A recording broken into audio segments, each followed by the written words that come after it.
calling this meeting to order of the Sacramento City Unified School District Board of Education. I'm going to go ahead and call roll tonight. Christina Pritchett, I am here. Member Morawski. Member Wu. Member Garcia. Here. Member Vila. Here. Member Rhodes. Present. Member Phillips. All right, we have a quorum and we have no public comment. We're going to move into closed session.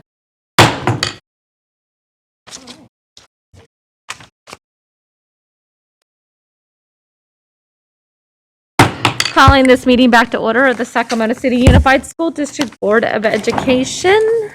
Let me turn my agenda real quick. All right. 4.1, the Pledge of Allegiance. Superintendent, would you like to lead us? Not you said, to lead us. Please stand. Ready? Salute. Pledge allegiance to the flag of the United States of America and to the republic which stands one nation under God, indivisible, liberty and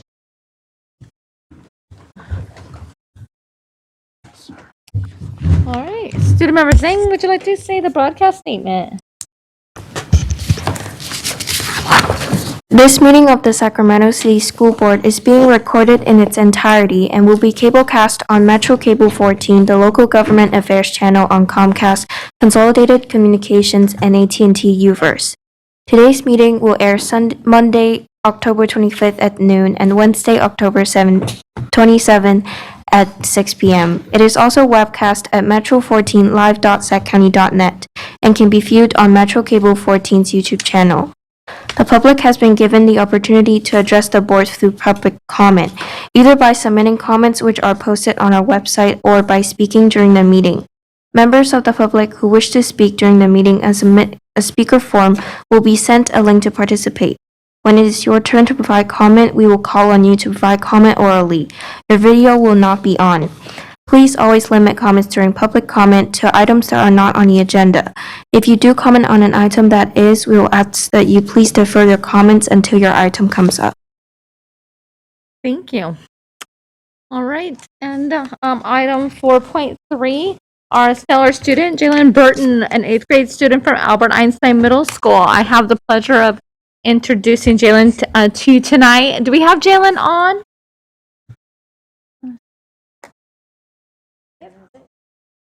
Yeah, hold on, I'm on a different view here. Oh, maybe because it's not a touch screen.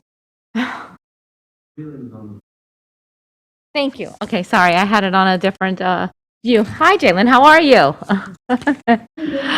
Great, thank you. All right, so I have Jalen Burton is an 8th grade student from Albert Einstein Middle School. She was nominated by her principal, Chase Tafoya, for her exceptional academic achievement and participation in many extracurricular programs. She currently has A's in all of her classes and is taking GATE classes. She has all outstanding and satisfactory grades in citizenship. Jalen has been an SUSD student since kindergarten. Her elementary school was OW Earlywine. Her favorite subject is ELA, where she particularly enjoys writing. She is a member of the school's Pride and Chess clubs and is on the cross-country team. She plans to run track in the spring. Outside of school, Jalen enjoys being outside and playing with friends. For her career, she would like to do something with technology and business. Her teachers report that she is patient with her classmates and is always helpful. She also demonstrates a positive attitude and great enthusiasm. Jalen has shared that the highlight of the school year this year so far has been being back in school in person to see her peers. Congratulations, Jalen. Would you like to say a few words?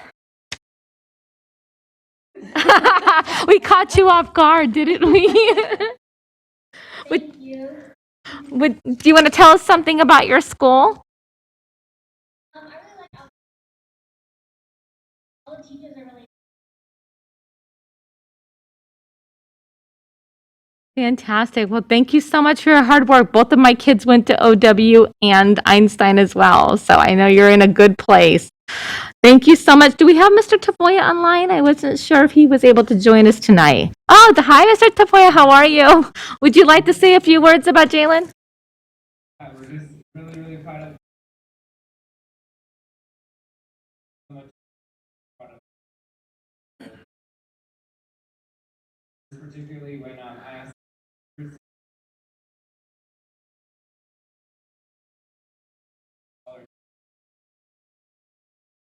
classroom that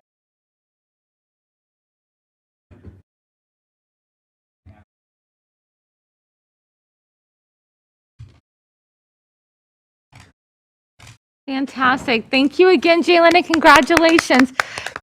Keep up the fantastic work, and we'll send you a certificate, all right? Take care. Good night. All right. Item 5.0, announcement of action taken in closed session. Good evening, President Pritchett. There are two announcements coming out of closed session.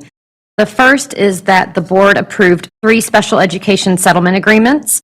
The first, identified as OAH case number 20210800635, was approved unanimously by a vote of 7-0. The second, identified as OAH case number 20210801717, also approved unanimously by a vote of 7-0. And the last one, identified as OAH case number 20210902120, also approved unanimously 7-0. The second announcement will come from the superintendent. Thank you, Ms. Collins.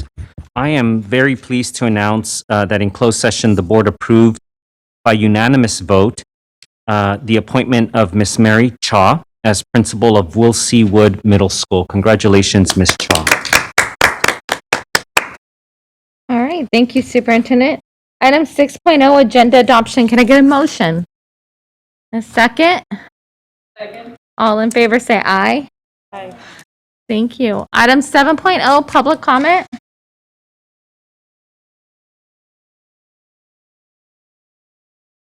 How many public comments do we currently have, Ms.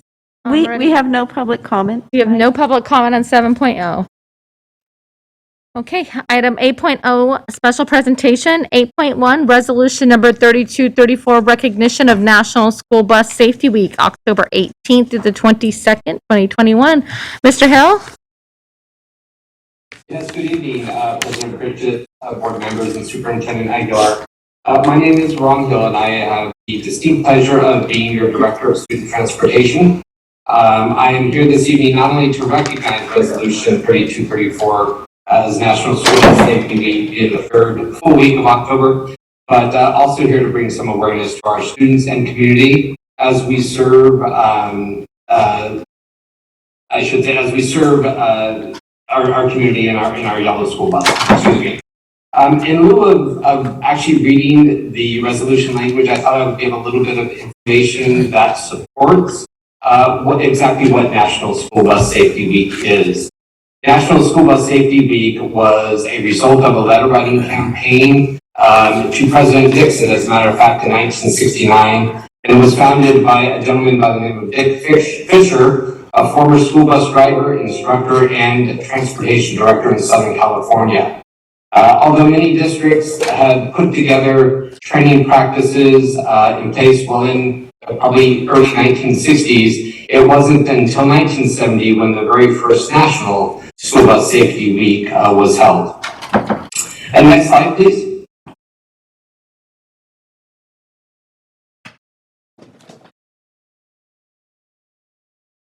Hold on just one moment, Mr. Hillwart, just having some technical difficulties. That's all right.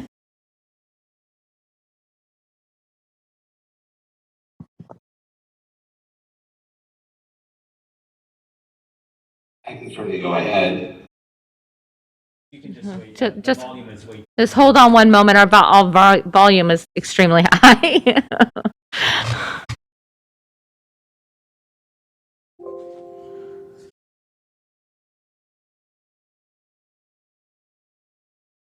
Okay, go ahead, Mr. Hill. Okay, is the next slide?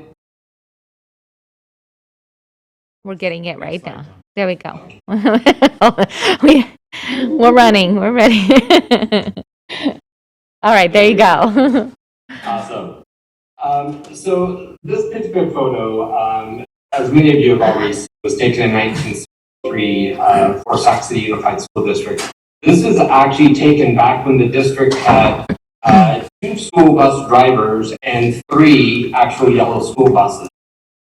Fast forward year 2021, 58 years later, in fact, now serves nearly 100 school bus routes that has over 100 bus fleet. Statistics have proven even back since 1993 that the yellow school bus is still a form of student transportation on the road. And honestly, we couldn't do it without our employees. Some of are the best professional industry. Our employees emotion, passion, and basically their love for children. Um, it is important to understand that National School Bus Safety Week, although is around education, it's not the driver and or the transportation department, but it's really to educate our students on the safety of school bus. We are very fortunate within our district to employ some of the best employees in the industry that are literally just, I mean, the greatest people to work alongside. We perform here every day, and I honestly don't know how our team does it, but kudos to them, honestly. Next slide, please. So every year, the National Association of Transportation identifies a theme for National School Bus Safety. 2021 theme is safe, know the danger zone, and that's pretty much what this picture is depicting. Uh, Also, some of your students may know it as stay back from the yellow and black. And basically, what this is letting us know is most children love the school bus, but they're not aware of the danger that a school bus poses as well. So, in educating students, it is really important for us. Not only that, but I think it's important to understand that 2/3 of all related fatalities that occur with the school bus happen on the outside of this area, and that's huge. So we really want to bring that to light when educating our students, educating the public. It's not uncommon for when a student is running late to go running towards the bus. We don't want them to do that. Chances are they're going to be better off to stop, raise their hands. That driver's going to be checking their mirrors every few seconds, and they're going to see them more than likely. Even if something goes underneath that bus, the main thing is you want to go and let that driver know so the driver can help your belongings. Next slide. So as far as our ability to really follow the guidelines and school bus safety and touch on those areas that we know will assist a bus rider in having a successful ride, we can't really list everything and still be able to get everything presented out to you, but we did want to touch on a few of those items for students and parents so that they know what to be looking for when assisting their students being successful on the bus. Obviously, being available and ready to go on time at the location. Sac City, 90% of our transportation is special needs. So a lot of are at home. So really being in a designated location where they can see the bus that's arriving is still yet safe. Those students that actually are walking to the school bus stop, the best thing to do is move within groups and really look after those young also that are with you at that bus stop. Um, Also be respectful of that bus stop. For play, no misconduct. We don't want any injuries back. More importantly, we don't want any property damage out there in the community. We would ask that every student board the bus, they do so, find their seat, sit accordingly, put their seatbelt when they have them, stay seated. We also want to make sure that students enjoy their ride, be able to communicate with their peers. So talking in a low voice to your neighbor next door is perfect. Never throwing anything outside the bus or hanging outside of the bus. Those are all really important factors in producing safety for students on the bus. And then lastly, always remaining seated at all times, even if you grant the opportunity to move your seat, wait until the bus comes to stop. Lastly, if you need to cross the street on the opposite side, you always be escorted with that driver. It is actually illegal for a student or even a parent to grab a student, walk in front of that bus without the driver back.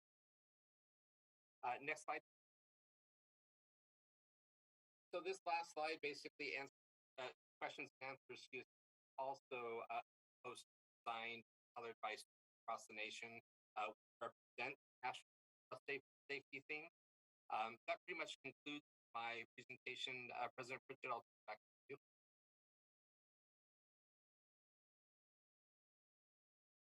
We have 7 public comments on this item.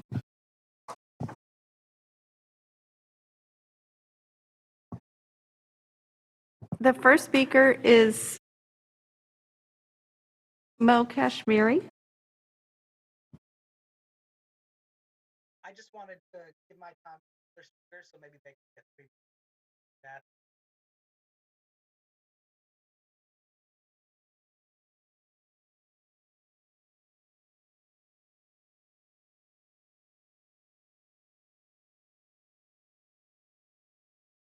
Our next speaker is Cassandra Willis.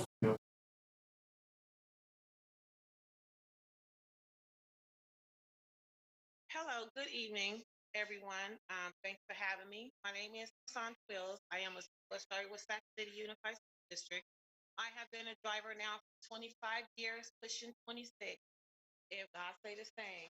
I just want to say thank you guys for, recognizing us the state of bus driver.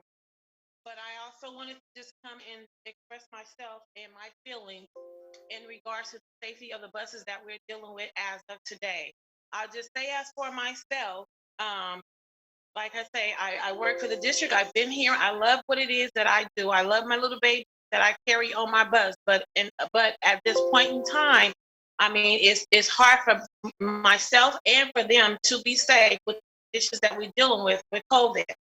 Now, I just say this, for example, just last week, I had a child on my bus that, had a bowel movement. But guess what? I had to be the one to clean it up. I couldn't go to a custodian or pull it to the school and say, hey, you know what? This has happened. And at that time, I was also nervous. I was afraid because of what we have going on. Okay.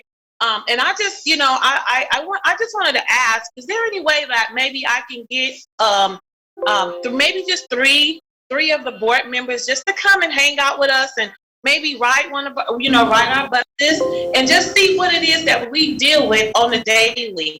It's not that we don't, love our jobs. We enjoy what we do. I wouldn't be here for 25 years. Sac City has helped me to raise my children. But at the same time, today, it's like, how much more of a life am I going to have with not having any safety? I have there's no way for me to have any social distance. One of my children, I have to physically arm to waist with her, carry her on the bus, carry her off the bus, and I'm not really complaining. It's just, I just kind of fear for my safety and hers. I've had the situation where I had a child that was diagnosed positive with COVID. I didn't know. I didn't find out till the next week. Not only did I know, they didn't even give my director, my supervisors, they didn't give them the information that was needed. So, I mean, I wish that we can, come to some kind of resolution as to where we could make things better as far as timelines and us finding out when, these COVID things are happening within our buses. Thank you, Ms. Willis. I'm sorry? Oh, I said thank you, Ms. Willis. If you could please wrap it up. Okay, and like I say, I just want to say thank you guys. I appreciate it. And please, put Sacramento City Unified Bus Drivers, can y'all please just start thinking about us because we feel like you guys don't care. Thank you, Ms. Willis. Thank you for your service. Thank you. Next speaker. The next speaker is Dominic Chadwick.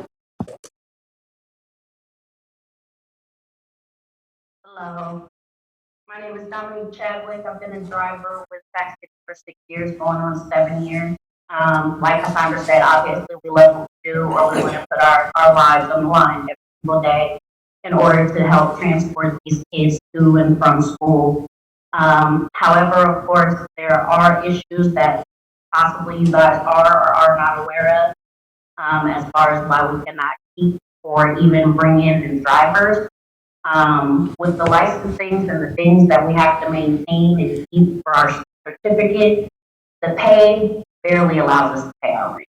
A lot of bus drivers are struggling, and it just isn't worth being there, even though, like I say, most of our choice is to be there. So my point today to get across to you guys is that, our children are precious cargo and we deal with them on a daily. However, the way that we are perceived as if the children are less important than garbage, that the garbage can carry, because they get paid more than us. RT gets paid more than us. So, I mean, like I told our rep earlier, I could quit today and go work at McDonald's and make $1 an hour. So, I mean, our burgers and fries are more important than our children is things that we have to keep in mind if we want Sac City to continue to flourish.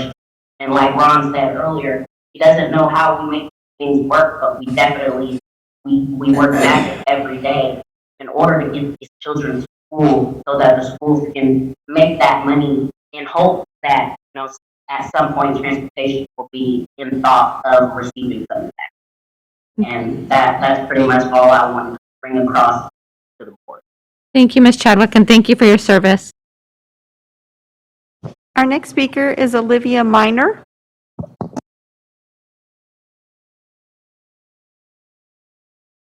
Good afternoon, board members. Board members that have been chosen by our community, work for our community. Once again, I'm reaching out to you. We need your help. I understand that it is safety for our children first, and that is what we are asking your help with.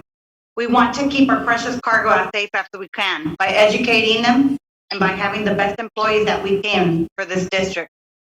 Most of our employees choose to stay here. That is why they have kept their licenses and they keep. Once a year, you get a group of children that become your own children for that full year. And you take care of them like if they were your own children, and there's nothing in the world that you wouldn't do to keep them safe on your bus. I am asking you to help us to keep them safe by having and by giving our drivers a better pay, by helping them support their own families, by helping them keep the roof under their houses and food for their people. We are asking you to consider and help our transportation department. They do miracles. These bus drivers, I don't know how they do it. They're doubling and tripling it up. They're getting students to school, sometimes 30 minutes late, but they get to school. Sometimes an hour late pickups in the afternoon, but they're getting home safely.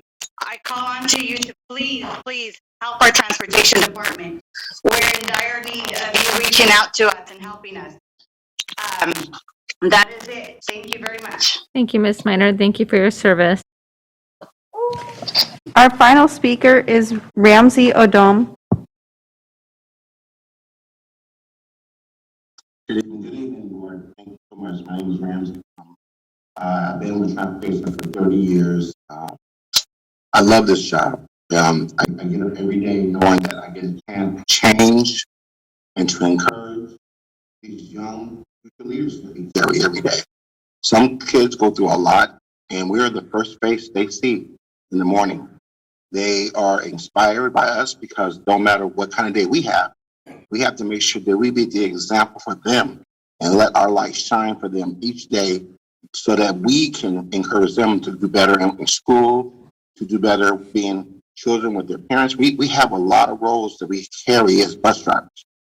And I just really like you guys to really see that more than just us picking up and dropping off. We also are very trained to do bus evacuations because we never know when we're going to have to be in a situation that we have to evacuate all those kids all in a timely manner. So we need for you guys to really see that it's more than just driving and picking up kids. It's a lot more that we endure. So just keep your eyes on us because we are every day in the streets. We're there to serve our community, our school sites, and most of all, our transportation department. Thank you so much. Thank you, Mr. Odom. That was our final speaker, Ms. Moretti. Yes. Okay, perfect. I just want to take a minute and thank all of our bus drivers throughout our district. I know, as I drive through other districts, I see signs everywhere because there's a shortage of bus drivers in every state. And particularly, I see them in our area, in our county, and neighboring counties. So I just want to thank you, each of you, for being at Sac City and being committed to us. And as you said, this is not, you're not garbage men by any chance. You are definitely transporting our precious cargo. So we'll just thank you so much for the work that you do. Do we have any other board comment? Member Villa? I just wanted to say thank you as well, but Ron, I'll be giving you a call or sending you an email. I'd love to ride a bus sometime. Maybe I would love to come around my neighborhood. I see the buses always going to and from school, so I'm going to be giving you a call to do that soon. We would love that. Fantastic. Member Garcia?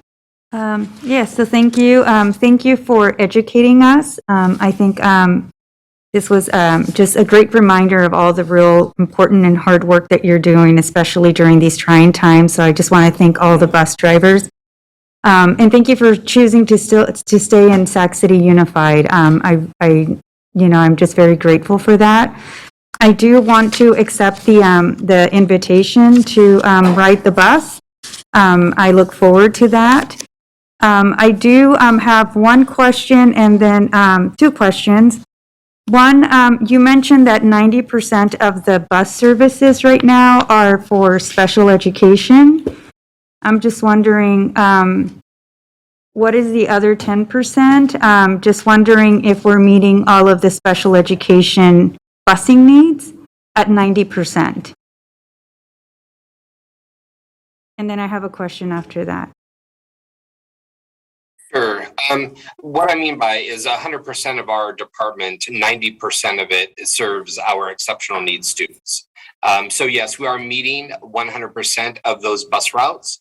But as the drivers indicated, it's through miracles every day of being able to get those kids to and from. The other 10%, Member Garcia, is our general ed population students. So we have roughly about 6 bus routes that service those kids from the community and take them into school. The superintendent allowed us to purchase some vans, and that has been very helpful for us to really be able to accomplish that and keep those special needs kids getting to school and staying within that IEP. Okay, well, thank you. Thank you for that. And I've always been curious about this. And I was reminded by the last slide on the Q&A, one of the drawings on the upper right-hand side, the bus that has, this vehicle stops at all railroad crossings. And I know that buses open the doors, and I've always been curious why that happened. It basically, when you ride on a bus, you're going to learn and experience that it's not the quietest location or the quietest vehicle. So that allows the driver the opportunity to be able to hear a horn as well as be able to see clearer. Thank you. I've been, for many, many years, I've always wondered that. So I feel like, thank you. I finally have an answer. And once again, thank you to all the bus drivers who called in today. I really appreciate hearing directly from you. That was a fantastic question, Member Garcia. I think we all learned something today. Mr. Hill, I just have to say, this is great timing. I've seen a lot of chatter on my neighborhood association page of community members passing up or parents in our small parking lots, picking up schools and doing U-turns in front of our buses. And so I think this is another opportunity for us to educate the public of know the law and keep our kids safe. And so I know I try to do that as well. So thank you so much for your presentation. And so with that, this is an action item for resolution number 3234. Can I get a motion? All right, I have a motion and a second. All right, superintendent. Oh, it's student preferential vote. All right, superintendent roll call. Member Pritchett? Aye. Member Morowski? Aye. Member Garcia? Aye. Member Villa? Aye. Member Rhodes? Aye. Member Phillips? Aye. Thank you. And thank you, Mr. Hills. Nice seeing you. All right. Item 8.2, resolution number 3236, recognition of rights of students with disabilities to a quality and inclusive education. It's not me that's presenting this, even though it has my name on it. We have Mr. Linares on here. Good evening, everyone. Hello, how are you? Great. I hope you're all doing well. Thank you very much for the honor to present on Board Resolution 3236, which is the recognition of our students with disabilities for a quality and inclusive education. Next slide. So as we do in the academic department, we like to start off with visiting our core value and guiding principle, where we know that we are working diligently to confront and interrupt inequities that exist within our system and to level the playing field to provide opportunities for everyone to learn, grow, and reach their greatness. We believe that all students are given an equal opportunity to graduate with the greatest number of post-secondary choices from the widest array of options. Next slide, please. So with this, with October being Dyslexia Awareness Month, as well as Bullying Prevention Month, it's a perfect opportunity to remind and call to action that our students with disabilities are general ed students first, and students with disabilities on top of that. And so when we think of that, we think of inclusion. And we think, why? Because special education is a service and not a place. So here at SDUSD, we're working diligently to build a more inclusive educational experience for all of our students. And we do that through the implementation of Universal Design for Learning, our multi-tiered system of supports, by supporting inclusive practices, and by addressing our significant disproportionality. We know that we have a long way to go, but together we can achieve greater inclusivity that support all students. And we know that this inclusivity will help with academic and social emotional growth, a positive self-image, problem-solving skills, and a respect for others. Next slide, please. And so this board resolution serves as a reaffirmation to our commitment to address inequities within our system and to collaborate with our community to disrupt them, challenge them, and redesign them to more effectively and equitably support all of our learners. Inclusion is vital for our society. It makes us richer, more diverse, and more just. So as a way to end, I wanted to show this short video. It is an animated video about a young student named Ian who has cerebral palsy and the growth that his classmates go through in order to build a more inclusive community for him.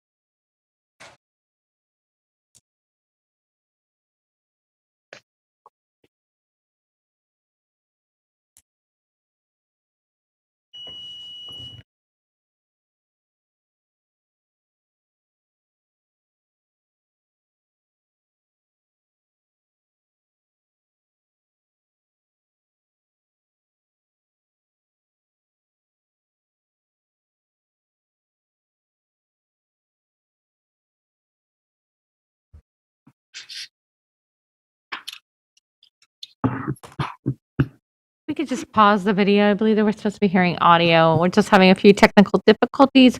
We'll get right back to it.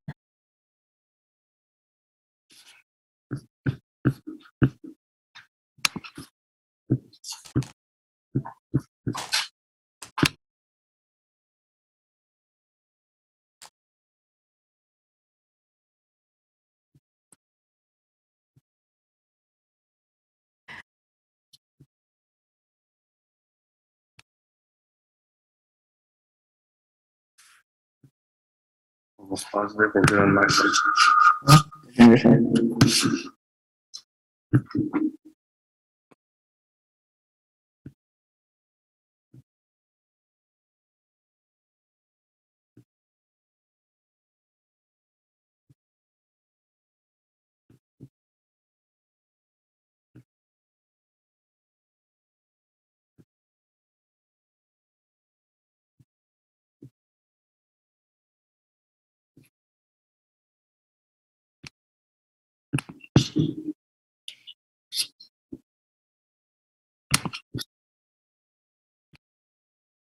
We can come back. Yeah.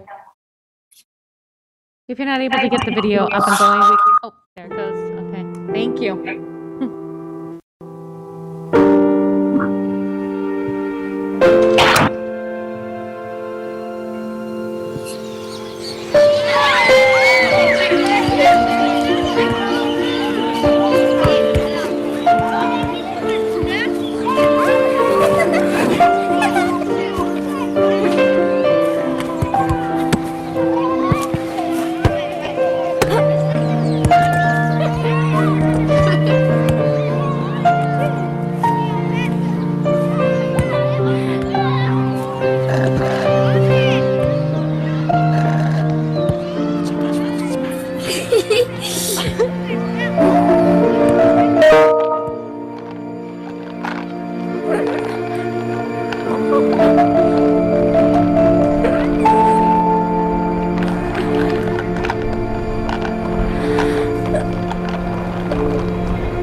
Thank you very much for allowing us to play that video, and then for considering the recognition of our efforts around inclusivity and supporting our students with disabilities. And with that, thank you very much. Thank you, Ms. Linares. Do we have any public comment on this item? No, no public comment on this item. Okay, do we have any board discussion or questions? All right. With that, I'll take a motion to approve resolution 3236. Thank you. Can I get a second? Student preferential vote? All right, superintendent roll call? Member Pritchett. Aye. Member Morowski. Aye. Member Garcia. Member Villa. Aye. Member Rhodes. Aye. Member Phillips. Aye. Thank you. All right, item 8.3, local controlling the accountability plan, LCAP quarterly update. Mr. Ramirez, I believe we have some feedback going on. Do we know what's happening? I'm going to mute my mic for now. Go ahead, Mr. Ramirez-Fong. Thank you. Good evening, board, superintendent, colleagues, and community. Following input from last year, this is the first item in what is hopefully a new cadence for our LCAP process. We're calling this a quarterly report, and really the intention is to have more regular opportunities to provide updates to the board. We typically have a lot of opportunities in the spring, and so establishing this item and the following item, a plan for December, will give us a more regular opportunity to do that in the fall as well. It is an information item, and primarily tonight we're here to provide some updates on some of what's been happening over the summer, a little bit of a look ahead to this year's process, and also a couple other interesting items of note. So next slide, please. So things we want to highlight tonight are providing the status update on the approval from the County Office of Education. I'm looking at some of the new requirements for the coming year's LCAP, looking at some of the ongoing alignment efforts, and then just taking a look at some data pieces, one being an example of how we're looking at our own measurable outcomes for the LCAP, and the other just an opportunity to see the state's new growth model data. Next slide, please. As we always return to our core value and guiding principle, tonight I like to anchor on the words interrupt inequities. At its best, in an ideal world, the LCAP is an avenue to interrupt inequities, and so as I present tonight, that's where I'll be returning personally, and I would just encourage other folks to think about how we continue to leverage the LCAP to be that avenue for ourselves. Next slide, please. This was a slide that we shared at the end of last year, and it feels very relevant here to remind ourselves that the LCAP, much like the ESSER plan, which we're going to hear about later tonight, is this evolving living document, and that it also comes from the community. So we here are highlighting that the LCAP is, at its heart, a community document that represents a host of input across many different groups, and that it also evolves. It changed significantly in the last approval, and we expect that we'll have many more changes over the next 3 years. And we'd also like to really point out that it is this, collision, if you will, between the strategic vision of the district, but also an accountability piece around the concrete actions and expenditures. So it is an interesting and complex place where we see, vision and reality meet, and we're always trying to reconcile that in a way that makes sense to the public and in as user-friendly a form as possible. Next slide, please. So just a brief update on the process. The last time we saw you here at the board for the LCAP, it was at the end of June, and we're excited to have it be adopted by the board. And following that, we submit it to the County Office of Ed, and they take some time in the summer to review and provide us some additional comments and guidance. And after we resolve some of those pieces with them, they then take it to their board. And so we did just recently here, actually this week, and we're very excited to report confirmation that it was approved by the county, and we have our letter in hand, and we can now see that as the end of the beginning, because now, of course, we have a 3-year living process where we're going to continue to grow and improve the LCAP over time. Next slide, please. So this is a dense slide, as is the next one, and I'm going to take a few more moments here to just summarize some of what has happened over the summer And some of this goes back to past legislation. And so for the coming LCAP, which would be the LCAP we're going to develop in this year, which would be named the 22-23 LCAP, we're going to have some new elements. So one of those important elements is that in our expenditure tables, there's going to be some new fields for us to demonstrate proportionality. What that means is we have an obligation as a district to increase or improve services by a certain amount. And they're now going to be asking us to really demonstrate on an action-by-action basis how much each action contributes to that overall obligation to be able to get us to show transparently how we're actually increasing and improving services. And this is for our unduplicated pupils that include our English learners, our low-income students, and our homeless and foster youth. We're also going to be asked now, moving forward as districts, to report on carryover of supplemental concentration grant dollars. And this is something that's been talked about for a long time across the years. And they've now introduced a piece of the template that will show how much has been carried over, if any. And then will also ask us to describe how we have or are going to use those dollars. There's also two new requirements that have been in the works for a little bit, and they're now coming to fruition. One is that if you are in differentiated assistance, which is the case for us in Sac City, we are in differentiated assistance, which is having seen low performance in multiple dashboard indicators for a student group over a number of years, then you have to have an LCAP goal specific to addressing this difference in performance. And for us, that would apply to homeless youth, foster youth, and students with disabilities. And then a last requirement that's been introduced is for districts that have consistently low performing schools that meet certain indicators, a new goal would need to be formed there. We do not anticipate, based on the state's release data, the need to do that specific type of goals. Next slide, please.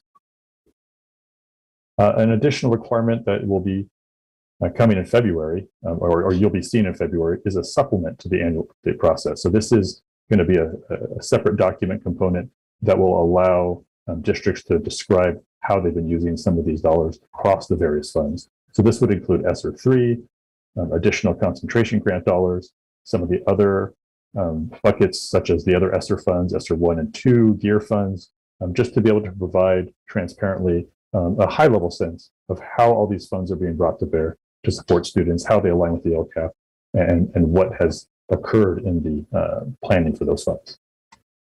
Next slide, please. This slide was presented last time, and we're bringing it back here in the context of the LCAP, just noting that the state is still in its process to move away from the term stakeholder and identify an appropriate term. And so just going to continue to share that so that can permeate out into the community. Next slide, please. So this is a rough timeline. Of course, there's a lot of details that go into some of these pieces that would be too hard to fit onto one slide. But what we'd really note here that in the typical cadence, that February marker where it says annual update is something that is new. Typically, we've seen the annual update come a little later in the spring, but because of this requirement now to have the ESSER 3 update and the supplement, they're also going to tie that into the actual LCAP annual update. So that will include us coming back to report on the current year's LCAP measurable outcomes and also the projected expenditures. So that being earlier in the year, what we would anticipate doing is bringing as much information as we could, but then continuing to update that over the course of the spring so that when the annual update comes as part of the main LCAP in June, we'd have the most updated information at that point as well. Next slide, please. So just as a reminder, our new LCAP, the LCAP that is for the current year 21-22 through 23-24, we've identified 8 goals. Doesn't mean that we can't certainly evolve this over time, but we're going to feature here in the next couple of slides just an example of some of the build out we're doing by our measurable outcomes. So what we're trying to do is build some tools that can support schools and ourselves as a district in communicating out. And so just wanted to provide one example of the kinds of resources we're developing. Next slide.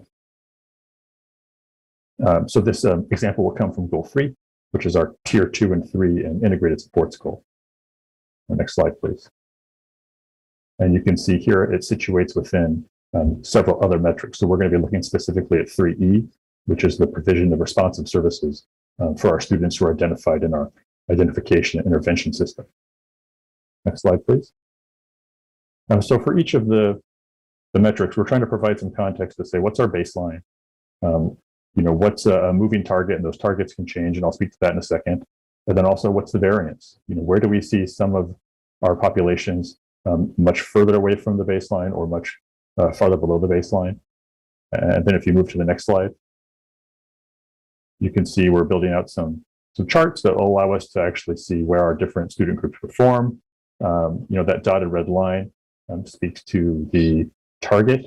And this is actually a great example that we wanted to feature because it also shows that living document nature. Initially, the target of 29.6% was built when we had the interim or the mid-year data. And so it was setting something that ultimately was exceeded by the end of the year. And so this is something that we'll certainly need to revisit as staff look at what the capacity is for the next 3 years, and certainly what the different targets will be for other populations as well. This is an instance where there's a sub-goal of hitting 100% for our foster youth and homeless youth, which we were able to get quite close to. Next slide, please. And then, of course, building out the table so we can see at a different look and be able to work with that data in different ways. Next slide, please. We spoke during the ESSER presentation about alignment and just this idea that, throughout the learning continuity and attendance plan, the expanded learning opportunities grant plan, the LCAP itself into ESSER 3, there's just this effort to align. And that's all part of a greater alignment as well to the SIPSA and the school site plans. And, some of the work that's being done to increase that alignment between the LCAP at the district level and the SIPSAs at the site are really starting to hone in on some of the key actions and metrics that are most applicable to the site context, and to help the sites be able to distill down to what are the really key parts of the LCAP that they can seek to align with, as opposed to trying to look at the whole thing, which is, of course, a very unwieldy document at times. And then also to really develop some support materials for sites to be able to see those things. So some of the data charts and tables, we're making those accessible to sites as well, to be able to then grab from examples, to be able to grab templates if we want to feature data. And then also really working with some of our colleagues on exemplars to be able to provide some guidance to say, you don't have to write it exactly like this, but here's some ways that you could construct goals, actions, and outcomes that align to the LCAP. Next slide, please. And then just bringing back here, of course, this is the ideal that we're always looking to strive towards, the full alignment that comes across the LCAP, the SIPSA, the dashboard, and really how we spend our money and how we allocate our resources. The ESSER being one of those manifestations of that. Next slide, please. So to close out this presentation tonight, this is a piece that is, I guess we could say LCAP adjacent, in that it's a new piece of data that certainly deals with student data from the state. It's not something that is in the LCAP explicitly right now, and it's going to, for a whole host of reasons, be something that is going to be delayed for a few more years. But because it was recently released by the California Department of Ed, we wanted to bring it into this presentation just so we can provide some background for it in case folks are out there looking at it. So the state's talked for a long time about having growth model data, really with the intention to say not only how does a student do in a given year, but how are students doing over time.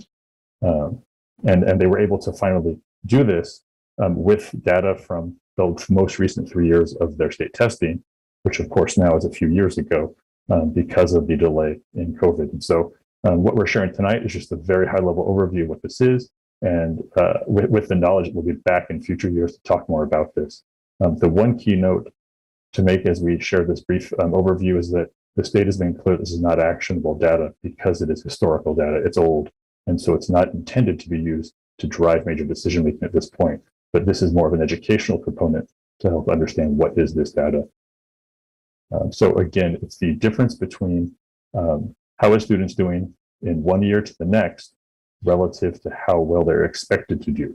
So the state identifies an expected test score growth and says a student should grow X amount. And if the student is growing more than that, they're above their expectation. And if they're growing less, then they're below the expected amount. And so that is done across entire student groups to see how those groups are moving. Next slide, please. So very briefly, this is for grades 4 through 8, because you do need multiple years of scores over the course of the student's testing. This particular report that was released is for 16, 17 through 18, 19. Again, it's not considered actionable, and it's not about individual student level growth. It is about the aggregate. And this will be almost like a movie trailer, because the next release is anticipated for 2024. Because now that they've had the initial batch go out, we don't have 1920 data. We don't have full 2021 data. And so with the anticipated state testing in 2021-22 through 23-24, we'd be able to generate another set of growth model data. Next slide, please. You can see here that the states decided to use the number 100 to represent meeting the expected amount of growth. So anything above 100 would be above expected, anything below 100 would be below expected. They are also looking across all districts and schools and student groups relative to state to provide a decile ranking. So it's to provide some sense of how that student group not only is doing relative to the expected growth, but relative to all other students in the state from that student group. You can find the information for this at that link if you're interested in downloading the full set. It's not a dashboard, it's just an Excel file, and so you would need to do some searching. But on the final slide here, next slide, please, we provided Sac City's data. So this is certainly something that's probably worthy of more exploration if someone was really interested. I'll only mention here to say, again, the growth columns, anything over 100 is more than the expected growth. Anything under 100 is less. And the decile is showing out of 10, what decile, right? What 10th are you in of the statewide population? And so certainly we have some student groups that are placing in deciles that are higher, 7, 8, 9, and some that are at the other end of 2, 3, or 4. So again, this is a brief presentation tonight. Certainly we'll be back with more discussion on this in the future as more growth model data comes out. This was just intended as an initial education point for the community. Next slide, please. So that concludes this particular presentation, and I'm happy to take any comments or questions. No public comment on this item.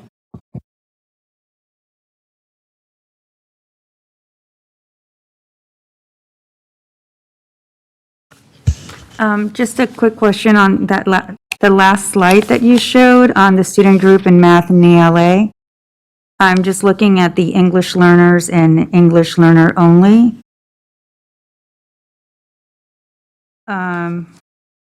Okay, just looking at their at the growth and the decile for those two for math and ELA, I'm just seeing that they're the same in terms of just very similar. So just wanted to understand sort of what some of the material differences there, like what can we take away from that? And then I have another question related to LCFF funding. Yeah, I mean, certainly I think there's some other folks who could probably comment as well. I think the initial takeaways, from looking at growth and decile, there's some celebrations in some areas to say, if the student groups at the eight in the decile ranking, then they're performing relatively well in relation to their peers across the state. However, if a number is dipping below 100, they're still not necessarily hitting what would be the expected growth for a general student in a given year. And so there's those pieces that need to be taken with both of those data points in mind, right? Being over 100 is good, but it may still be in a low decile. And likewise, being under 100 may come with a high decile, but they're still not making the expected amount of growth. So those are all those kind of dual conversations. Okay, thank you. I appreciate that. And then I did have another question. I don't know if you can answer this, or maybe the superintendent, in terms of the LCFF forms that we fill out every year in order to, that are really critical to secure our LCFF funding, especially for supplemental and concentration dollars. Just wondering where we're at with that. I know last year our principals did a phenomenal job, and I know this was more than just the principals, but in terms of reaching out and reminding our families of the importance of filling those out regardless of income. so that as a district, we can ensure that we get our share of LCFF dollars, and especially the supplemental and concentration dollars. So just wondering sort of where we're at with that and what the deadline is, because that is not, that funding is not held harmless, this year. So it's just so important to make sure that we get those forms in. And so I think the superintendent may have an answer. Okay, thank you. Yeah, thank you, Member Garcia. I'm going to ask Ms. Ramos to give you an update on where we're at with that effort, because it is a good question, and we want to make sure that we are doing everything that we can to maximize the accuracy of the population of students and families that we serve, of course. Yes, I can provide some information as Superintendent Gordon and board members. I know our IT department is working very closely with our families and sending out notifications and reminders on to completing the form to make sure that, we collect as many as possible. This impacts our supplemental concentration funds.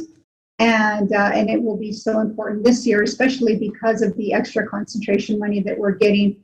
And as you may recall, last year we had a big push, a big effort that our sites helped tremendously with in reaching out to our families and reminding them of the importance of collecting those forms. And we expect to do the same thing this year. And I'm not sure if our IT department is online, but perhaps they could share some information or any updates that they may have. If not, we can certainly provide some more follow-up for you to let you know where we're trending. Thank you. All right. Thank you. Member Morosky? Thank you, President Pritchett. And sorry, I'm not in the room with you all tonight. I'm kind of under the weather, so appreciate the option to participate this way. I just wanted to thank Mr. Ramirez-Bong for the presentation and for bringing this back to us on a regular basis. I really appreciate the idea of having quarterly updates on the LCAP. And just, kind of more of a comment that the student growth, the lag or the lapse in data that we can actually calculate student growth off of. It's just one of many, many examples where I think, accountability for student outcomes will really just be so damaged for years to come by this pandemic. So just something that I think we all need to keep in mind as, we will have a long recovery.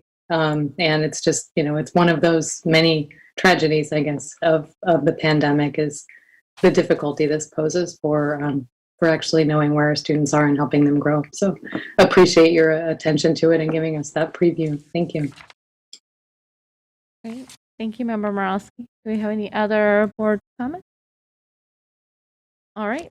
This is an informational item. Thank you so much. All right. Item 9.0 communications, 9.1 employee organization reports, SCTA. David Fisher is reporting on behalf of SCTA. Thank you. Good evening. I'm David Fisher, President of the Sacramento City Teacher Association. I think it's fair to say that our district is in crisis. Every day, at least 8,500 Sac City students are going to classes without a regularly assigned, fully credentialed teacher in the classroom. Every day, around 6,000 students are in classrooms where 200 substitutes are covering the approximately 200 certificated vacancies that exist. And every day, another 2,500 students arrive to classrooms where not even a substitute is available. While it's true that there is a teacher shortage throughout California and the nation, Superintendent Aguilar's solution, with your apparent full support, is unique among the 1,037 school districts in California. Other districts, following the laws of modern economics, dating to at least the writings of Adam Smith from the end of the 18th century, are responding to the shortage by raising salaries and providing incentives to recruit and retain staff. Sac City, Superintendent Aguilar, with your support, is demanding a 5-year wage freeze, along with increasing healthcare costs to employees that will result in a $9,000 per year or $750 per month cut in the average employee's take-home pay. Mr. Aguilar, who during the same 5-year period will see his already outrageous salary increase by 17.5%. The fact of the matter is that Sac City Unified has a structural surplus. For 9 of the last 10 years, Sac City has ended the year with a surplus, including in 2021 when the surplus was a whopping 19 million. The reserves funds at 103.7 million is the highest in Sac City history. This does not include the 313 million districts received in additional state and federal COVID dollars. All this information is completely verifiable. Your documents, the ones you file with the state, confirm that Sac City has repeatedly experienced these surpluses.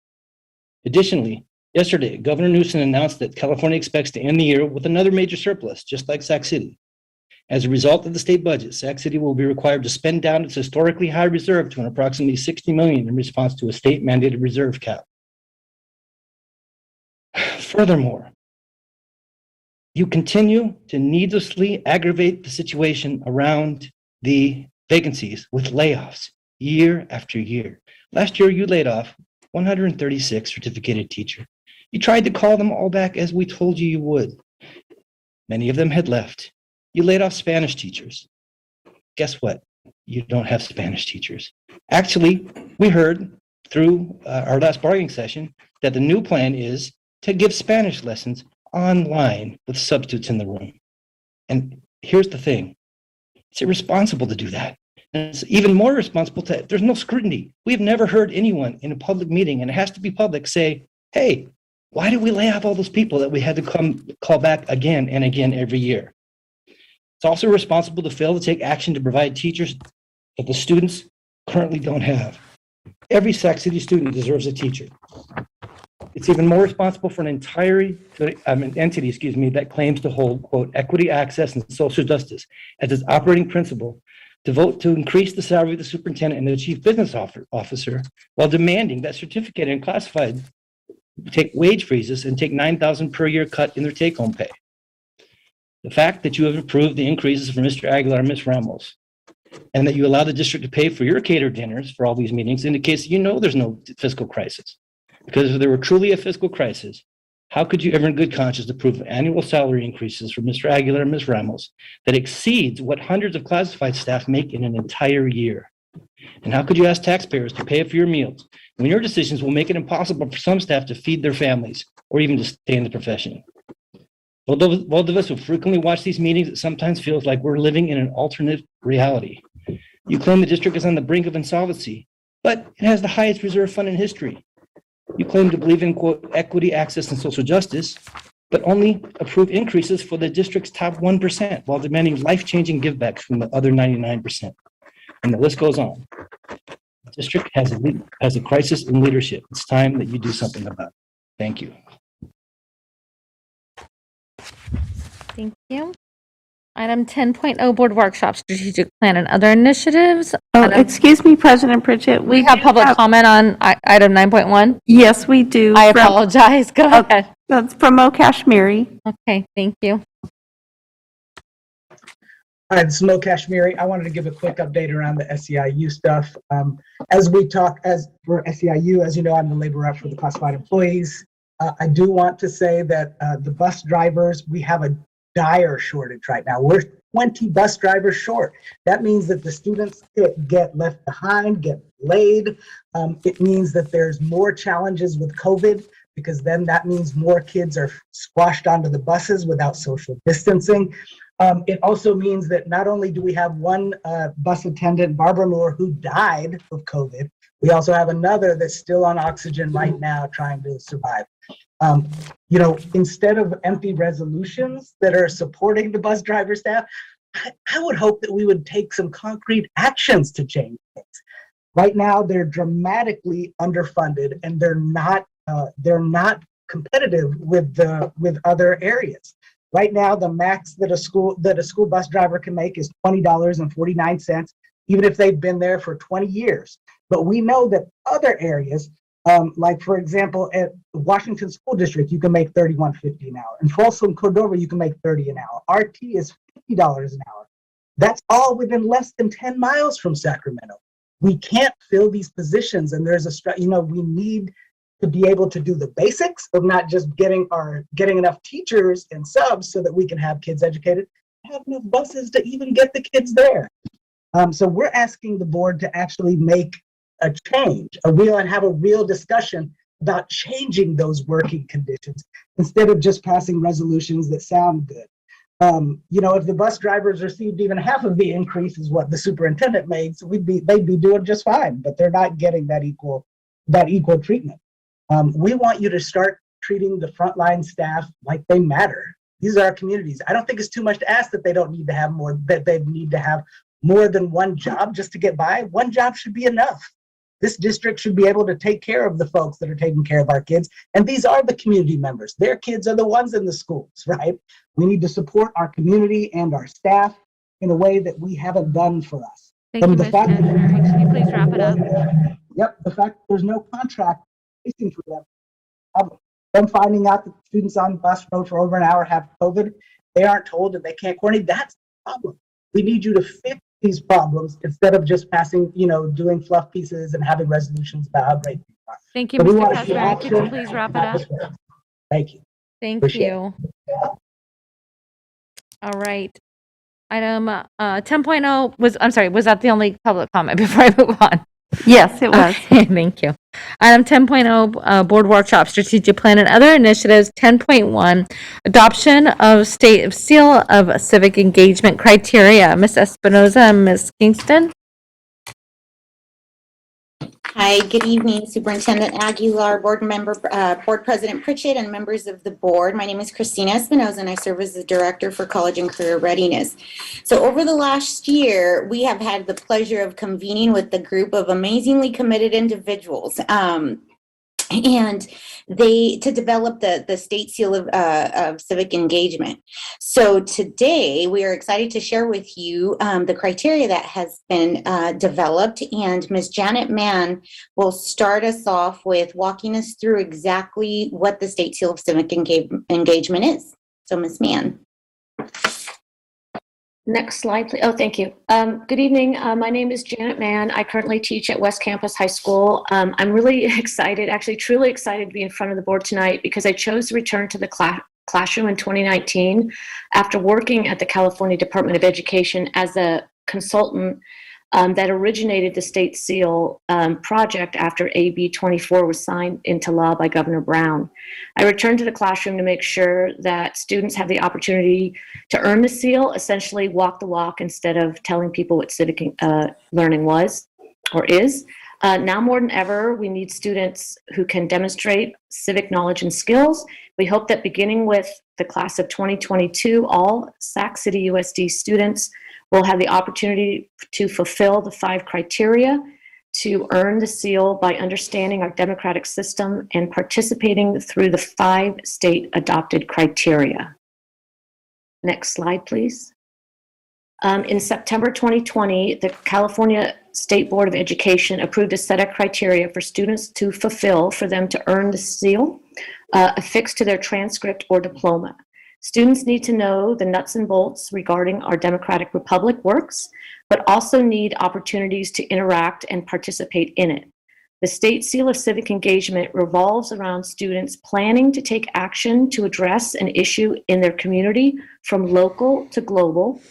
Both the hope of the State Board of Education and our committee is that the skills students learn and use to earn the seal will inspire them to stay informed, active citizens. And although this slide is adopted from the History Social Science framework, civic engagement promotes cross-curricular activities and learning K-12 that can engage students in the classroom and address the equity gap. Sac City USD can get ahead of future state board education decisions and eventually the state, because eventually the state plans to include the civics assessment in the college career readiness measure. There are also plans for a statewide state seal of civic engagement early adopter pilot network, and the Sacramento County Office of Education plans a working group of schools and districts that want to support the work, and our district could be part of both of those opportunities. Hello, my name is Phoebe Austin, and I am the parent of 2 Sac City Unified School District graduates. My middle child went to Sac City Unified School District schools and graduated from Capital City. Went on to go to Sac City Community College for 3 years. She had to stay for a third year because they were elected to the Board of Trustees as a student representative. My youngest child graduated from McClatchy last year and now is at San Diego State University. I have been, or I was, a member of the board of the CKM PTSA for 3 years, serving as a vice president of student engagement. And so I found out about the State Seal of Civic Engagement because apparently I'm a bit of a nerd and I follow the California Department of Education on social media. So I reached out to the name and the contact that was on the website regarding the State Seal because it was perfect for what my children had accomplished, particularly my youngest daughter, always engaged. I was referred to my district, so I reached out to my trustee. And then I reached out to the principal of CK McClatchy High School.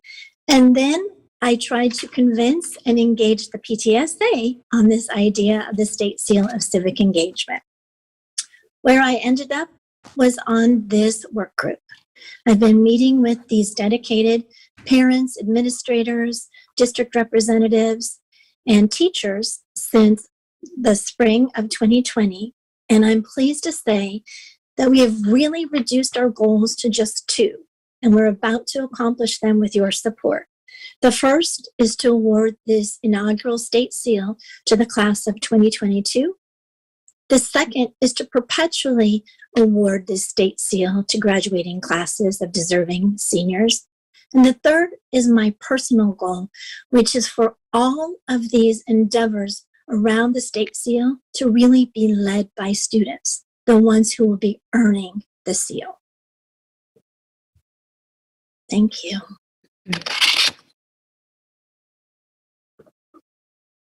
This is Janet Mann again.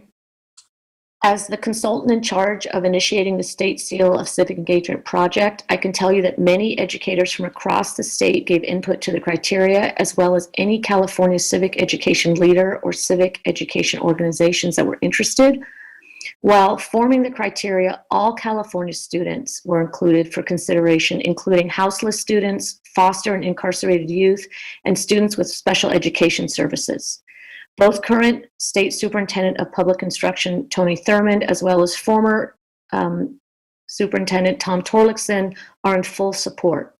Criteria number 1 and 2 basically refer to the grades and required coursework for graduation, while criteria 3 and 4 are where students have choice and voice in experiencing interaction in their community, and number 5 can be fulfilled through references.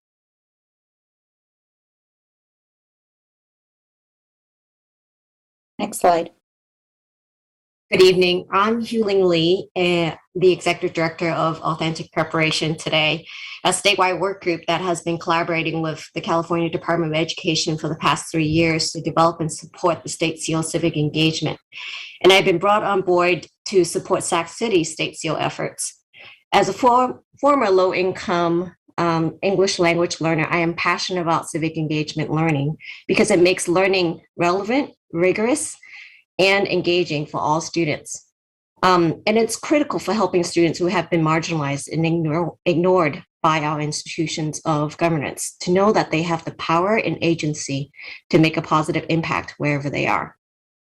I have been a driver in the state for civic learning and am part of the state's work group to inform the development of a civics assessment into the state accountability system. So it's been a real privilege to work with the amazing teachers, parents, community members, and students to develop the resources for the State Seal of Civic Engagement at the district level in Sac City. Together, we are co-creating messaging to students, developing the application materials, refining district criteria, identifying ways for students to self-assess, and will continue to build a rubric to evaluate student reflections. Could you click a few more so that we could see the rest of the slide? Okay, there we go. So what you're seeing is an application material and some the guidance work that we have been working on quite a bit. Next slide.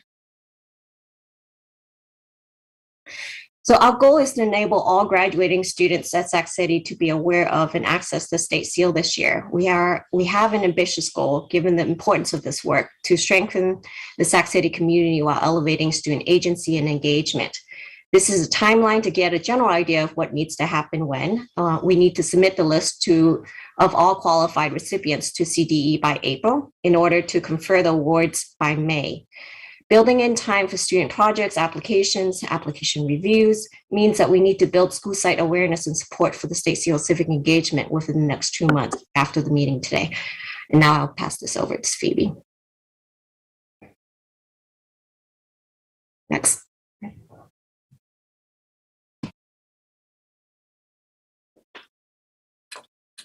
You're muted, Phoebe. Thank you so much. So, Phoebe Austin again, and I thought about what I wanted to say in response to this slide and to the board and all of the attendees at this meeting tonight. And really, what I want to address is the fact that students are engaged. They're civically engaged. They're advocating for their communities. They're advocating for themselves and their peers. They are empowering each other. They feel empowered, and we need to recognize that. We need to acknowledge that students have voices that transcend their age, the grades they earn in school, their socioeconomic backgrounds, and the challenges that they face. And not only do we need to award this state seal to seniors who are graduating, but we need to recognize that itty bitties, kindergarten through 11th grade, also have the capacity to be civically engaged. They might not have the language or the comprehension of what civic engagement is at the level we're discussing, but they are engaged. And we need to have children who are older turn around and hold their hands out to the younger children. We need to allow these students the opportunity to set an example for adults. There's so much we can learn from them. We have to acknowledge what they're doing, and we have to give them the opportunity to be the teachers in this world, on this planet, in this country, in this state, in our community. We have to let them be the teachers who engage us, the students. Thank you so much. All right, well, hello. My name is Guy Toussaint, and I'm a senior at West Campus High School and a cabinet member of the Student Advisory Council, which is how I found out about the state seal to begin with. As a part of the council, I have the honor of collaborating with students from other SUSD high schools to give the student body a voice in the policies that affect them. Over the past few months, for example, we've worked on newsletters, we've surveyed peers, and begun tackling initiatives that we as students feel will benefit our district. In fact, it's out of a desire to help my community that I joined the council in the first place. As a member of the LGBTQ+ community, I wish to see growth specifically in the sex ed taught in SUSD, which is what led me to join the council. And thanks to the council, I'm able to have experiences with civic engagement, through which I found fondness for networking, youth advocacy, and the pursuit of positive change in my community. I realized that while initially I felt a leadership role wasn't something I as a student was suited for, my concerns as a student held weight and that my voice has value. The feeling that I'm helping to improve my community and simultaneously developing as a person in doing so is a feeling that I want all students to have access to, particularly students of marginalized communities who don't currently feel recognized and deserve to have that kind of opportunity. I strongly believe that the state seal of civic engagement will give them that kind of opportunity and allow them to not only aid the growth of their own community, but of themselves as future active adults and leaders in our modern communities. For these reasons, and because of the delightful time I've had working with the passionate individuals on this team, I urge you all to support the seal. And we were going to show a video, but I think Sky did a much better job of providing a local testimonial. So we'll bypass the video and we'll welcome any questions that the board may have at this time. President Pritchett, if I can just mention on this particular presentation, I want to thank the group of individuals that have been working, led by Hugh Ling Lee, and of course, teachers and parents and community members and staff, I do want to just let the board know that behind this particular slide in your packet, there is an appendix that has a lot of detailed information about the criteria, the way that this is going to be implemented and rolled out. Our team, of course, would have loved to have presented a longer presentation because they've put in a lot of hours into this effort. And I'm very proud that Sac City is part of this pilot effort. And I see it in students volunteering across the district, in a lot of activities, of course. And also, I think that this is, we would be leveraging this effort with just the amount of nonprofit civil rights advocacy-based organizations that exist in Sac City Unified to allow our students to engage and to recognize those that are already engaged and hopefully incentivize others that may not be as engaged through this effort, along with the State Seal of Biliteracy, as you know already. I think this is just something that we should really seriously consider supporting, and I just would ask that the board look at some of the information in the appendix that our staff and our team wasn't able to present to you tonight, and certainly ask any questions as you deliberate. Great. Thank you, Superintendent. Do we have any public comment? No public comment on this item. Okay, Member Bella? I just wanted to say this is, I learned about this and I talked to a few folks today who reached out to give me more information on this initiative.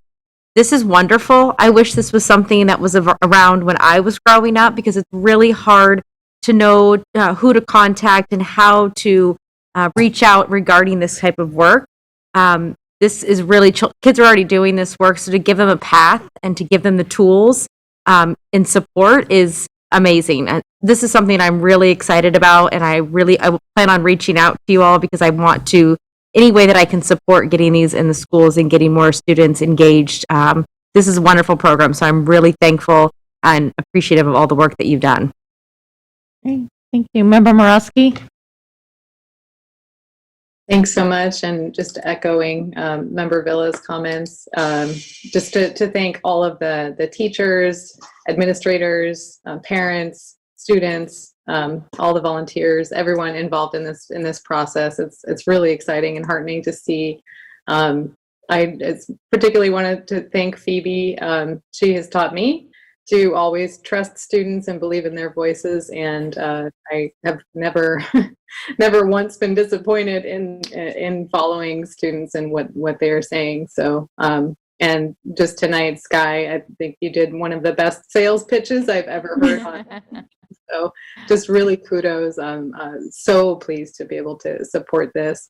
I really like that term agency, that self-efficacy, that the connection, and all of those things are things that we have struggled with through COVID, with the isolation and the lack of connection. So I hope that we can really promote this. I did want to ask if because of the ties and the ways it can kind of repair some of the damage done, I feel like if this would be eligible for maybe the COVID-related funding to push forward funding for engagement and coordination and marketing, and just to try to get this out there. So I would just make that request. I know maybe you don't have an answer right off the bat on that, but if you can maybe commit to bringing some more information back to us. Actually, Member Morowski, Mr. Stephen Ramirez Fong will be, it's part of his presentation later this evening. So again, I would be remiss, Linda Kingston, along with Hugh Lean, have put a tremendous amount of work in this coordination and have developed a proposal so that we could expand and operationalize this moving forward. So there's a budget. I'm so happy to hear that, and look forward to many seals being awarded this year, hopefully. Thank you all so much. Okay, thank you, Member Garcia. Yes, I just wanted to thank everyone who worked really hard on this. I'm really excited to see this. I believe we're the first district in the region that is at this point. So I just wanted to make sure that we recognize all that hard work in making us a leader in the region to adopt the state seal of a civic engagement. I did also have a funding issue. My colleague, Board Member Borowski, asked about that. I believe I saw something with ESSER, type 2 ESSER dollars, so I look forward to hearing more about that. I did have a question about, two questions. The first one is, the short-term goal is to enable seniors graduating in 2022 to access the state seal of civic engagement. I'm wondering, is there a target in mind as to how many seniors will actually earn the seal? Because I think those are two different things. Access and how many are we thinking that would actually graduate with the seal on their high school diploma? Can take that one.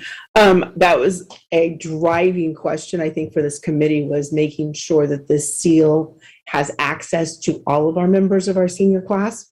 And I've got to tell you that it was every meeting that the community members, the parents, the teachers were definitely reviewing our guidelines to ensure access across all of our students. So our goal, if I told you our committee goal would be 100% of our seniors would be able to access this. And that's one thing we really want the fine tune looking through, is to make sure we have cleared every avenue and barrier for all of our students to get it. So we're looking forward to a very large number of students actually accessing it. And we've also put into play a cycle of inquiry for us to review, see if we hit our mark and if we miss some place or miss a population. So we look forward to people being very critical and very critical partners with us, right? To make sure that we have designed access for all of our students. Thank you. And then looking forward to the completion part too. And then my last question is, so we're starting this year with a graduating class. When do we know when we're going to start, with the earlier grades, with 11th and 12th, and then 10th, 11th, and 12th, and then going all the way to transitional kinder, because they're coming. So I'm just looking forward to, at some point, learning more on how we're going to start going down to the earlier grades. So if you have an answer now, that's great. If not, I'll go ahead and wrap it up here. So thank you. Can I chime in a little bit? And I would say that because we're just starting out, the state seal was just approved last year. So this initial process is really just kind of figuring out what the application process and what, all the different supporting materials would look like first. And so I think there has to be at some point in time, the professional development piece that would kind of really integrate the civic learning into all subject areas, starting from the higher grades all the way to, as you said, pre-K. Janet? I just wanted to stress that I think there's agency in that when AB 101 was passed for ethnic studies and the model curriculum to make it a graduation requirement, and the model curriculum stresses civic engagement, and that's supposed to be able to go K-12. So I think we have a way to kind of blend those two projects and speed up getting civic engagement down to the lower grades. It's a work in progress, but I think we have a way to speed it up, I guess. Phoebe, you have your hand up. Did you want to say something? I just wanted to say that I appreciate that Board Member Garcia brought up the younger students being able to earn the state seal. And I think, as in most things, when you start children off at a younger age, what they're learning and the habits that they're forming become lifelong habits. And if we have an opportunity to create lifelong civic engagement, then we should take advantage of it. And I'll look forward to seeing that in our school district. Totally agree with you, Phoebe. All right. Perfect. And Sky, I gotta say, that was a perfect elevator speech. You were fantastic. All right, this is an action item for tonight. So can I get a motion for adoption of the state seal of civic engagement criteria? A motion and a second. And student preferential vote. All right. And superintendent, roll call. Member Pritchett. Aye. Member Morowski. Member Morowski. Aye. Thank you. Member Wu. Member Garcia. Aye. Member Villa. Aye. Member Rhodes. Aye. And Member Phillips. Fantastic. Looking forward to future report back on this. Thank you so much. All right. Item 10.2, overview of the Sacramento City Unified School District trustee area redistricting process and timeline. Mr. Bozio? Good evening, President Pritchett, Board of Education, Superintendent Aguilar, Raul Bozio, in-house counsel here to facilitate our presentation regarding the process and timeline for the district's trustee area redistricting process. We have two guest presenters here with us tonight, District Counsel Michael Smith and the retained demographer for the district, Mr. Ken Reynolds. So I will go ahead and turn the presentation over at this time to Mr. Smith. Good evening, everyone. Good to be with you. My name is Mike Smith. I'm one of the partners with the Lozano Smith Law Firm, and it's my pleasure to just walk you through a brief overview of the redistricting process. As you know, your district moved from by trustee area voting to district-based voting back in 2006. As a result, every 10 years, when the new census data is released, school districts are required to evaluate whether their current trustee areas are balanced by population. So we will be using the 2020 census data to look at each of the 7 trustee areas to determine whether or not the variation among trustee areas is more or less than approximately 10%. If that total variation is less than 10%, then you don't need to adjust your map. If the variation exceeds 10%, then you're required to look at various map options and to make the adjustments in order to population balance each of your trustee areas. And the goal here is to provide equal access to political representation, essentially consistent with the one person, one vote constitutional principles.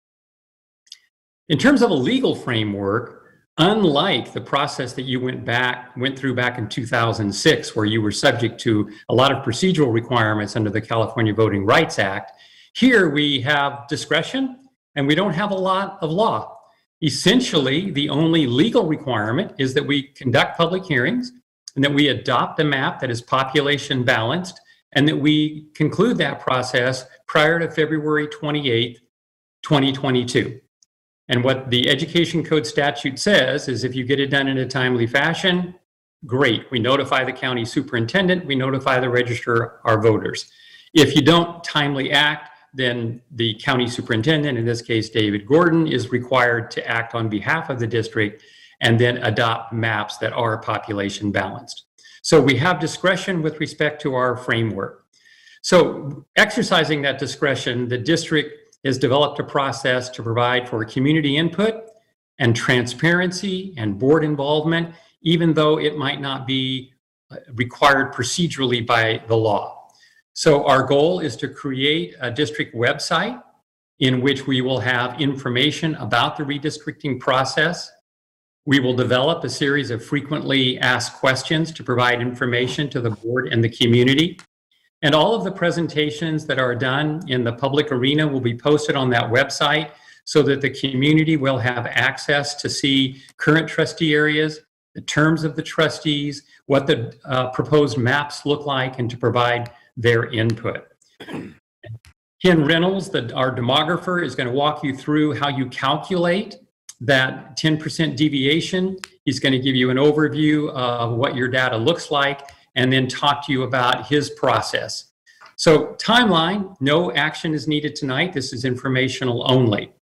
At your next board meeting on October 26th, Ken Reynolds is going to be providing you with a more detailed presentation than this evening, and you'll actually look at 3 different map options. During late October and early November, we're planning some community meetings, both in person and virtually. And we will be then providing a summary of what we hear from the community, and that will be brought to you at your November 9th meeting. If you are satisfied with the maps and what you've heard from the community, you're able to legally adopt a map at your November 9th meeting.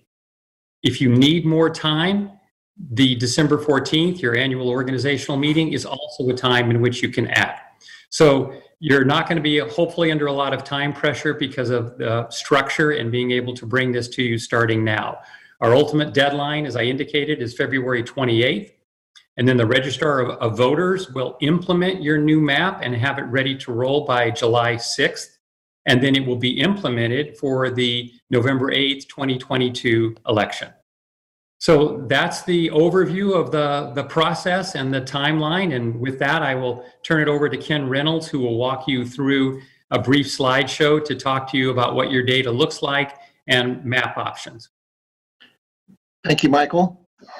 It's an honor to be here with you this evening. If we go to the next slide, it talks about the possible results of the data we're sharing with you tonight. Basically, when we analyze the 2020 census, our goal is to have an equal population for each trustee area. And when it's a greater than 10% deviation, then we need to make changes to bring it back into balance. Our next slide talks about the education code that was referenced, that is our guiding principles for this task that we're going through. And it's just there for reference. And then our next page talks about the work we've done as your consultant to collect all of the census data, assign it to the census geography blocks, and then to be able to do the calculations that we're sharing with you this evening. So on our next page, we have a map that shows the current trustee areas. And so each color represents one of the trustee areas. And again, that's just the current information that we got from the district and was used to do the calculations of the 2020 census data that is on our next slide. So here we can see the results of the 2020 census analysis. And I do have some additional points of reference for you. So the key number here is 354,704. Based on the 2020 census, that was the total population living within the school district boundaries. And as a point of reference, in 2010, that number was 324,343. So you've seen just over a 30,000 total population increase in that 10-year period. That's about a 9.4% increase. So there's been a significant change over that 10-year period. Our other ideal number to point out on this slide is the ideal population of 50,672. So if we divided it up into 7 equal areas for the 7 trustees, that's what the population goal would be. We show the actual population, compare it to the ideal population, and that's how we determine what the deviation is. We divide the deviation by the ideal population to determine the percent deviation. Then we compare the smallest and the largest areas. That's how we determine the peak deviation. Another point, area 2 right now is the largest population boundary. So we had 56,901 in area 2. And the area with the smallest population was area 6 with 47,336. So that's how we generate that peak deviation of 9,565. So we're almost at just under 19% peak deviation. So that's the criteria for showing that we do need to do some rebalancing to bring a better scenario forward that will meet the compliance requirements. Now, the next slide shows all of the additional demographic data that's available from the census. We have that total population broken down by the various ethnic, racial categories. Then the middle section of this report shows the 18 and over population, also referred to as the adult population. And then on the bottom section is the citizen voting age population. And again, that is a survey, based on a survey. It's not as complete and accurate as the top two sections, which were based on the complete census. And so again, a lot of useful information here, and we'll be providing these same statistics for every scenario that we create to show how things can be rebalanced. And then our next slide just summarizes the fact that since we have that 18.88 peak deviation, we do need to go through the process of drawing some new maps for you to illustrate how things can be brought back into balance. And with that, I'd love to turn it back over to the board for any questions and input.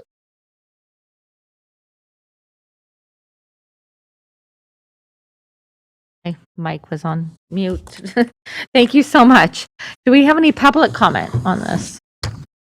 No, no public comment on this item. All right. Oh, excuse me, I'm sorry. My mistake. We do have one comment from Mo Kashmiri. Thank you. Hi, Mo Kashmir. I just want to say thank you. I'm glad y'all are getting ahead of this and trying to meet it before the original deadlines, and we hope the district will keep moving forward on this. I also just wanted to say that on a separate topic, we still need glass and PPE shields between the seats for the bus drivers, hiring incentives, free training, and tests for new people. I forgot to say that earlier, so I'm going to throw it in now because those are some of the things we could also work on to help improve bus drivers. But thank you so much for the presentation, and thank you for the work you're doing. Great, thank you. Was that the only public comment that we had? All right, do we have any board comments on this? Yes. Member Garcia? Thank you for the presentation. This is fascinating. I actually find the redistricting process a very fascinating topic. I see that area 2 is one of the ones where the deviation is really high. So I look forward to learning how that all gets sort of balanced across the board. I do have a question, though, maybe not for you, maybe it's for the superintendent, in terms of once these new boundaries have been established, how does that inform like school boundaries, sort of? I'm just wondering if there's even like a link to that, but just wondering if anyway, if you can share some information, but I look forward to learning more about this process at this level. Thank you. And if it's helpful, I'll just comment that your boundaries are done by total population and not by student or ADA or school attendance boundaries.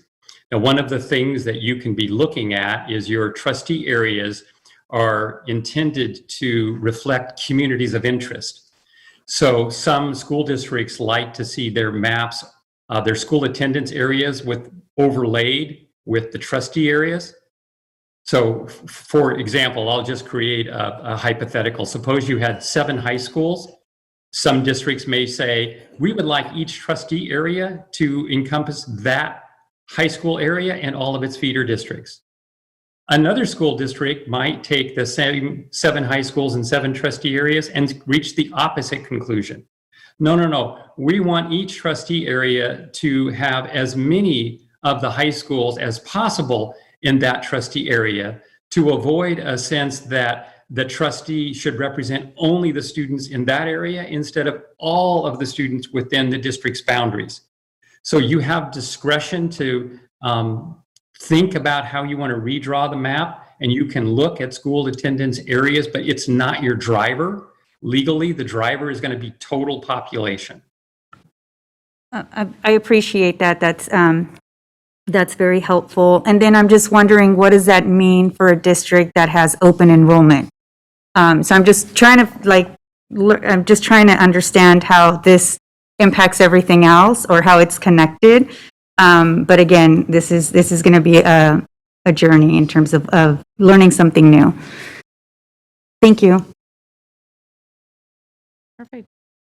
All right. I have a quick question. Can you just go over a little bit with me about, when in turn we overlay the districts and then we choose, there could be, and I don't know if this will be the case, but there could be an example where there could be now 2 trustees living in one of those districts, right? And not in the district that they were at. So can you kind of tell us a little bit about that? Sure. when we go to rebalance the areas, right, we have to bring it to in compliance with the total population. We are allowed to look at where the current trustees live, so we will do our best not to disrupt that, so we don't have to worry about any vacancies on the board or pairing any of the incumbents. But again, in all the work we've been doing so far across the state, we have not run into that problem yet. So I'm hoping that, and with your numbers, and you have such a large population, I think we'll be able to find some minor adjustments that will bring your boundaries back into compliance. So it shouldn't be any major changes. Okay, thank you. And how do you guys take into consideration? I know there's major crossroads that students have to be, to go across to be able to get to a school. How do you take into consideration those major crossroads when doing these trustee districts?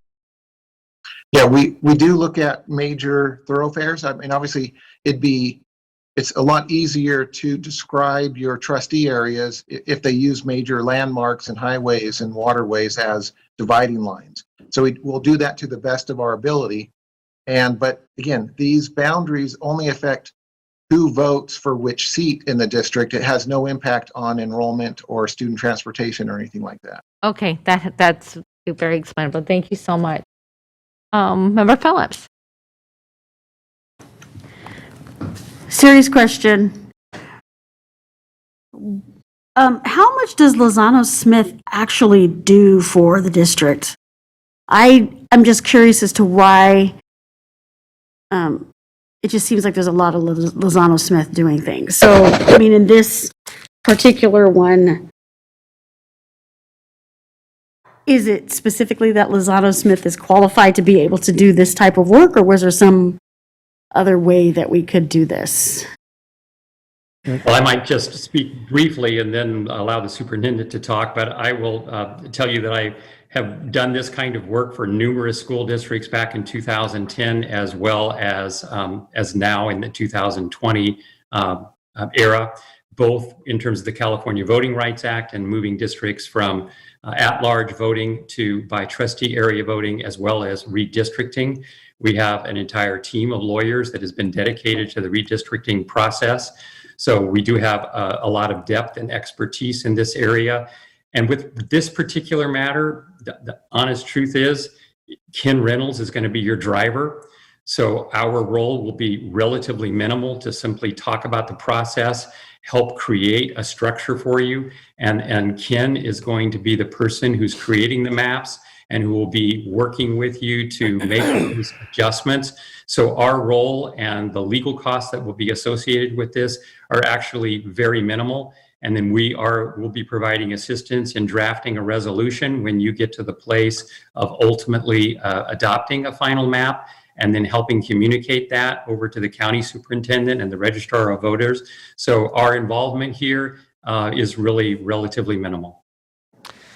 That I appreciate. Thank you. Yeah, and what I would just add, Member Phillips, is if we could think of it as Lozano Smith as our legal counsel is making sure that we comply with what is necessary and what we're obligated to do around redistricting. And as was mentioned by Mr. Smith, Mr. Reynolds is a demographer that we have hired to do the actual work that's necessary to come back and eventually have a resolution for you. So he is on contract as a demographer, and districts across the state will have to go through the same process. They might choose a different demographer to do most of the work that has to take place in order for us to comply with this. So that's the process that we're implementing. Member Morosky? No, thanks very much. Just a quick question on the maps that are compliant with the rules. So when you do move to redistrict based on the deviation that we have, do do you have to use like the same, I guess it was, there's around 50,000 per district. Do you have to like, would you start from that, or would you just say like make adjustments so that the peak deviation is less than 10%? In other words, do you have to get like as low as possible, or would you just have to come into compliance by being lower than 10%? Good question. Our goal is to give you a few different options. Obviously, to make some minimal changes, right, we'll just bring it under 10%, but we'll have minimal impact on the trustee areas. We'll also show you some options where we get it closer, to equal, and it's going to obviously involve more changes. So, and again, there's all the other statistics and demographics that will come along with it. And so, again, that's the purpose of showing multiple options of how it can be balanced. And so, again, every map we bring you will be a legally compliant map. And it's, again, up to you to determine what you think is best for the community and the district in moving forward. Thank you. Thank you. All right. This is a informational item, and as our presenter said, this will be brought back to us. We're looking forward to seeing the outline. Thank you, Mr. Smith and Mr. Reynolds. Good night. Good night. We still got a ways to go, so you can. Item 10.3, Facilities Master Plan. Ms. Ramos, Mr. Hickey, and Mr. Sada. Thank you, President Pritchett. Good evening, board members and superintendent. Tonight for you, we just have a very brief presentation. We provided lots of information on this. And with that, I'm going to turn it over to Dr. Sada just to give you all an update and then next steps. Thank you very much. Great. Thank you so much, Rose. And good evening, President Pritchett, board members, Superintendent Aguilar, and members of the community. As was just stated, we have a brief presentation this evening. We wanted to remind everyone that we've been working on the Facilities Master Plan for a long time, going all the way back to 2019. We had an unprecedented pandemic kind of in the middle there, and several opportunities to pivot and make sure that your questions were answered. And so here we are in October, now seeking your approval of the Facilities Master Plan. Next slide, please. The master plan was vetted and added to by several and many groups, both inside the district as well as community groups and feedback from community forums. And of course, a hearty thank you to all of you for your engagement and very good questions about all the details in the overall plan. Most recently, since the last time we met, we again held a workshop and have had 2x2s, which several of you participated in. So again, I just want to thank you for all that great input and questions. Next slide, please. And finally, just a reminder of what you're actually approving. We've spoken about the assessments, both the Facilities Condition Index, as well as the educational assessments, which we've often called the 6 educational petals. You're also approving the Equity Index, which is linked to the LCAP through its ability to identify the students. We also have created, as you recall, a neighborhood impact study, which is on the website. And then finally, a friendly reminder that the facility spending plan, which encompasses the project list, will come to you for approval sometime in the new year. So again, what you're approving this evening is the tool, or what we hope you will approve this evening is the tool. And again, we hope that we've been able to answer all the many fantastic questions that you've asked us. And we do again appreciate all the extra effort and time you all put into it to review the website and do your studying. And then just finally, next slide, please. Just wanted to recognize Nathaniel Browning and Amna Javed and the many staff members that have been working on this, including the DLR team and the RSS team, under the leadership, of course, of Ron Hickey and Rose Ramos. And that concludes our presentation this evening, and happy to answer any other questions that you may have. Thank you. Fantastic. Do we have any public comment? We do have one public comment from Mo Kashmiri.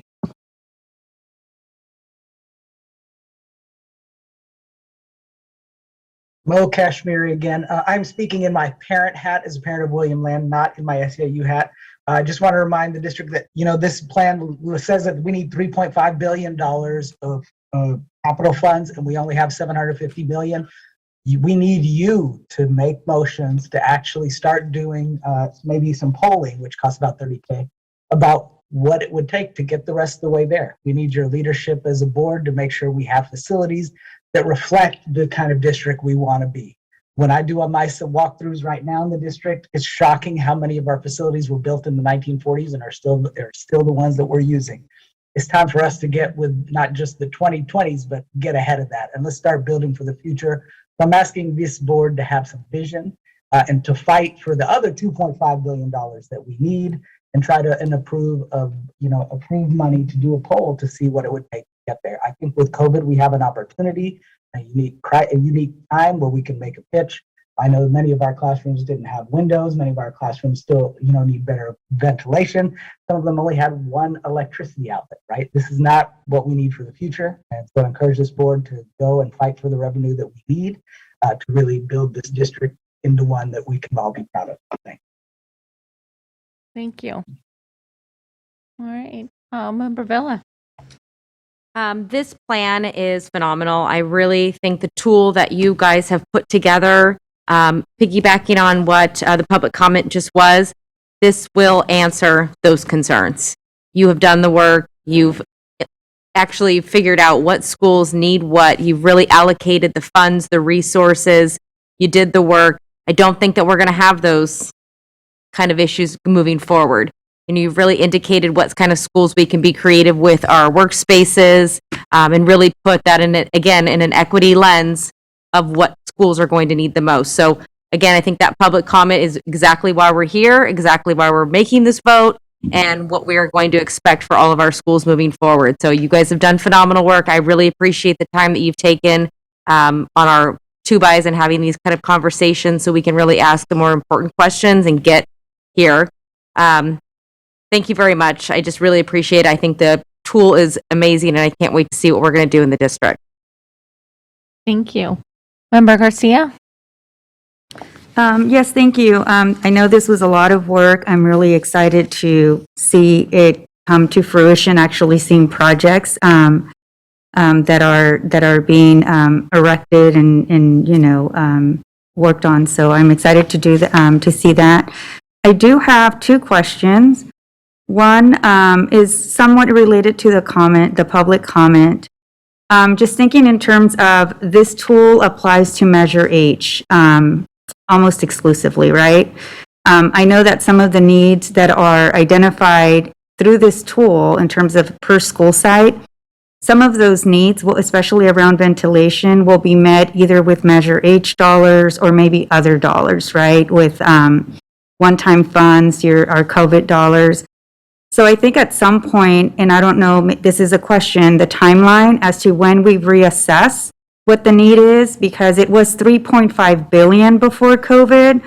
And now that we've had, some time to maybe, get this tool in place to then start thinking about how we're going to spend down Measure H dollars plus the one-time COVID dollars. I don't know if 3.5 minus the 750 is up or down. I don't know if it's the right number anymore. Maybe it's more, maybe it's less, so that we can start talking about the next bond. So I just don't know if that's how long into maybe the next few years we start talking about when we reassess our need. Can somebody answer that question? And then I have one more question. Yeah, do you want me to take? Member Garcia? Oh. Go ahead, Ron. Yeah, I think I'm having internet issues. You're exactly correct. We're not sure how escalation of pricing in the marketplace has had an impact on our initial 3.5, or how far the 750 million will go. As soon as we start to select our first projects and we start to get real numbers from architects and general contractors on those first initial estimates, that first project is going to give us a litmus test on how far this money will go. And I would imagine about 4 to 5 years into this Measure H, we'll need to start looking at additional funding as it relates to whether we go out for another bond. But within 3 to 5 years, we'll be able to come back and make an assessment of what we need to do going forward. Thank you. I appreciate that. Okay, and then my next question is on the slide number or page number 4. It's the third, I guess the number 3 facility spending plan. That's the one that includes the project list that's going to come before the board in January, February of next year. What happens once the board approves a project list and changes on projects on that list need to be either removed or added? What's the process to do that once the board approves a project list? Once that list is approved, Member Garcia, if there's any change that needs to be made, I'll be responsible for justifying the need for that change. I'll submit that to Chief Business Officer Rose Ramos. She'll review it. The superintendent will review it. Then we'll make the determination if it does need to actually change. Then it'll come to the board for that approval to renew that list.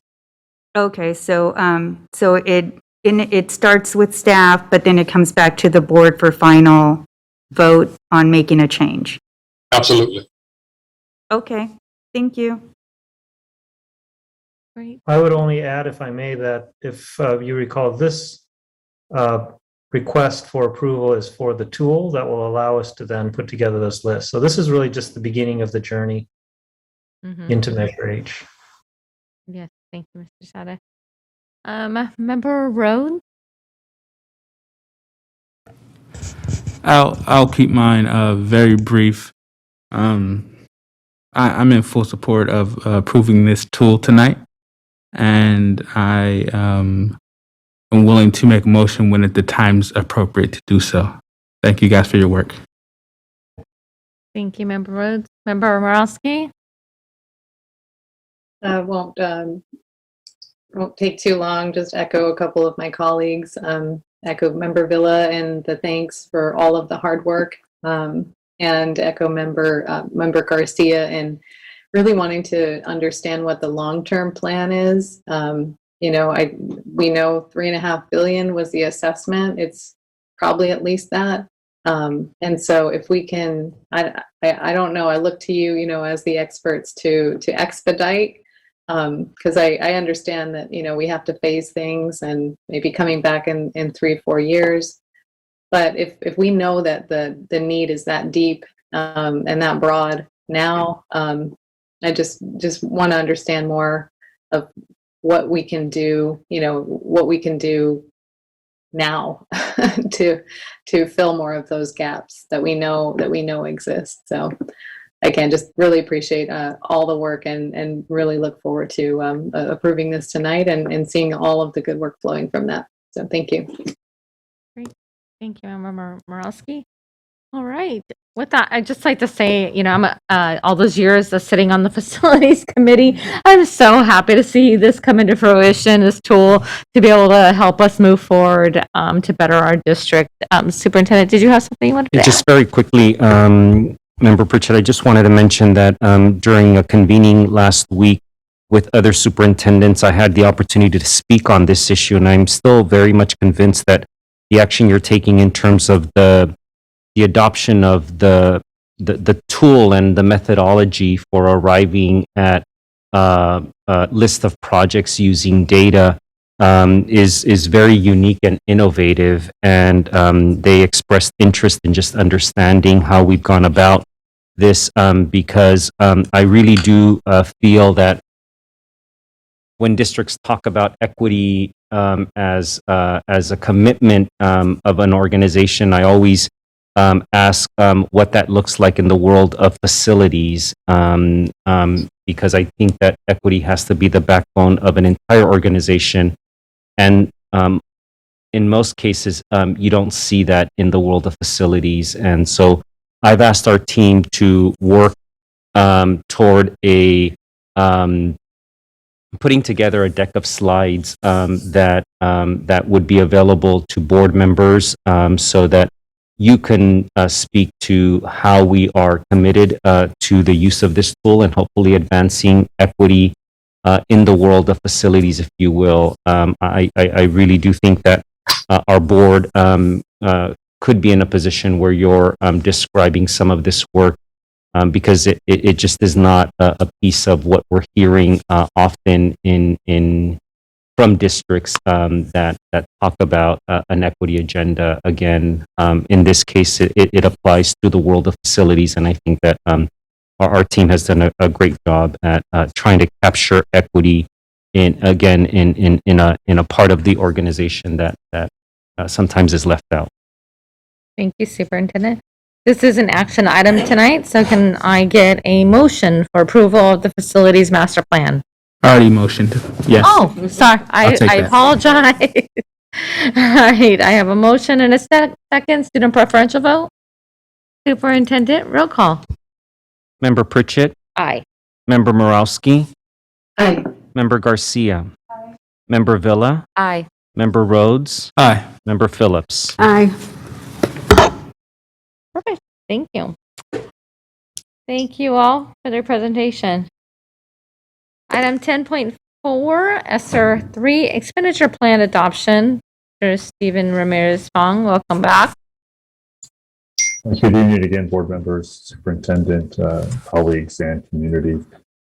This is our follow-up to a meeting 2 weeks ago where we presented an initial look at the ESSER 3 expenditure plan, and we're here tonight with the proposed plan for adoption.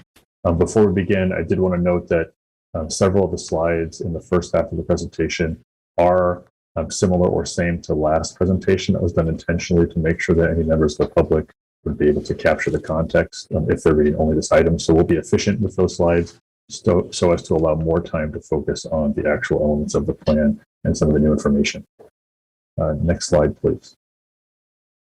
So again, we're going to briefly recap the context of the plan that was presented last meeting, and then look more deeply at the specific actions and proposed expenditures in the plan, provide some examples of the progress monitoring language that occurs in the plan, and then also summarize next steps for our approval and implementation process. Next slide, please. So again, refocusing here on our core value, just going to note here this idea of leveling the playing field and providing opportunities. Certainly a plan such as this cannot by itself level the playing field, but certainly the purpose of these dollars is to address some of the gaps that have been widened by COVID-19 and provide opportunities to students that can help address that impact of lost instructional time. And so it's nice to be able to anchor into our core value always. Next slide, please. So very briefly, these are some of the slides that appeared last time. These COVID emergency relief dollars are part of the overall CARES package, the American Rescue Plan Act. They're able to be spent through September 30th of 2024, and they're really intended to address the impact of COVID-19 on schools. Next slide, please. The plan asks us to focus in on two primary areas, and that is the operation of continuous and safe in-person schooling, and then also to address the impact of lost instructional time through a variety of evidence-based interventions and other strategies. Next slide, please. We shared this last time. This is our development timeline. I just want to note that, as we're here at the end of this particular timeline, it does represent just the beginning of the actual plan implementation. So similar to what we mentioned this evening in the LCAP, it's the end of the beginning, and the real work happens now with implementation and progress monitoring and making sure that we're effectively using these dollars as we move forward. Next slide, please. We highlighted alignment last time, and that was, there were some really helpful comments by the board, and just want to note that this is the fourth and, more than four certainly, but highlighting here three other processes: the LCAP, the Expanded Learning Opportunities Grant Plan, the Learning Continuity Attendance Plan. There's been these plans stacking on top of each other, and that's been challenging certainly, but also really helpful in that it's been iterative, They built upon each other. The community input builds, the staff planning builds, the board's guidance, the vision of the district builds. And so this plan stands on the shoulders of all those other plans and has the benefit of aligning to them. Next slide, please. We mentioned last time that community input, again, I just mentioned it's been able to build. We've had some other really robust input come in during this process. The following two slides are the same as was presented last meeting. And so I'm going to speed through the next two in order to get to two additional slides we've added, which highlight some additional themes that have emerged at a more granular level. So if you go to the next slide, you can see some of these bolded areas that we featured last time that popped out in terms of what the community is encouraging us to consider as part of this plan. And then on the following slide, you'll see again some of these themes that are direct connections back to the LCAP, direct connections back to the LCA plan, direct connections to our expanded opportunities grant plan. And, that's been a feature of some of our input with community is that they're saying, these are things we've been sharing throughout, and these are the needs that still exist. And in some cases, they've deepened through COVID, and so they haven't gone away.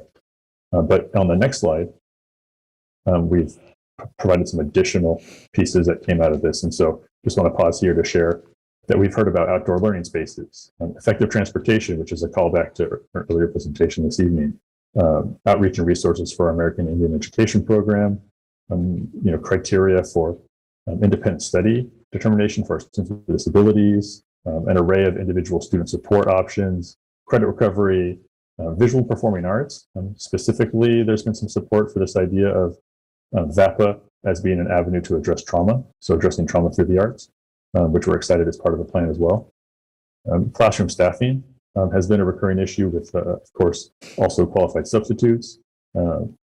Collaboration between general education and special education has been something we've talked about in the LCAP. Really excited that there's major investments for our students with disabilities in the plan, which is, again, a direct connection back to an earlier item from this evening. And then resource hubs and addressing learning needs at home. So I would just note that as you look at the previous two slides, this slide and the following slide we're about to jump to, it's exciting to see how many direct connections there are to the actual proposed actions, really being able to follow on that community input to actually realize some of those priorities. Next slide, please. So again, here, emerging themes, increasing the opportunities for social activities, really to bring back that part of schooling.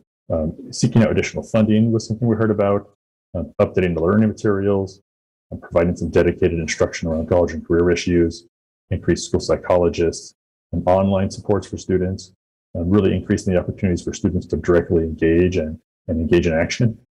And then also focus support for those that have been impacted in the most direct way by COVID, either having severe illness or deaths in their families. Next slide, please. So as we get into the plan itself, this is just a high-level sense of where the dollars are landing in the plan. And I would just note that use of any remaining funds, those are still, if you go into the plan, really important actions as well. So that's that terminology is in no way intended to discount the importance of those funds. But an important takeaway from this slide is that all the COVID dollars are represented in the plan. We haven't left anything off the page. All 154.4 million. Next slide, please. So here for the next, I think it's 7 or 8 slides, is the actual plan. So in an effort to really be transparent, we included the full set of actions here inside of the series. So I won't certainly read word for word, but I just want to take a moment to note that the plan asks for alignment to other plans. And so you'll see here in this left-hand column where we've tried to provide that connection to show where in the LCAP, or in other cases, the LCA plan or the expanded learning opportunities grant plan, you can actually go and you can see similar actions, or in some cases, directly analogous actions. Just want to note also that when you look at that dollar amount on the right, that's a total dollar amount for an investment in that action for the life of the grant. In many cases, what it's doing is extending actions that were already approved in June beyond 21-22. So there's a host of actions within this plan that the board heard about in June that are being funded in the current year. And these dollars would allow these actions to continue through 22-23 and 23-24. In some cases, they're brand new proposals. And so it would allow the full 3 years of funding. So there's some differentiation there. And then also would note, particularly on this slide, that as you look through the health services and then into the shade structures and ventilation projects, the ventilation improvements, which we've, again, a nice direct connection to the previous presentation. I'm talking about facilities. The total need across the district is $99.5 million. And this is funding certainly, around 10% of that. And so in the plan, we note that for actions such as this, with ventilation improvements being a priority, as funds are unspent, there can be this efficient reallocation of dollars rapidly to actions that we know were not met fully by the plan. And so you'll see in the note under that action, that language. Next slide, please. As you get into section B, where you really talk about the host of actions that are addressing the impact of lost instructional time, you'll see a lot of connections of things we've heard about over the last several plans and in our various conversations around needing to have restorative restart, guidance and counseling, student opportunities. We mentioned the visual and performing arts, addressing trauma through the arts, direct services for foster and homeless youth, expanding our PBIS, our positive behavioral interventions work across sites, having a more robust staffing for engagement and attendance, and significant investment in social workers, with some of those being targeted specifically for our LGBT plus population. Looks like a plus got left off there. My apologies. Next slide, please. As we extend through the section B, additional actual staffing for homeless and foster youth services to be able to lower caseload ratios and really deliver a lot of direct support to those families and students. A host of actions in the middle there that are aligned with our expanded learning programs, including before and after school. That both expands the number of programs to sites that were added recently, and also increases the number of spaces at sites that already have programs. It provides that extended summer of learning all the way out to 2024, and then has other key expansions like our Men's and Women's Leadership Academy, American Indian Education Program, and Student Ambassador programs.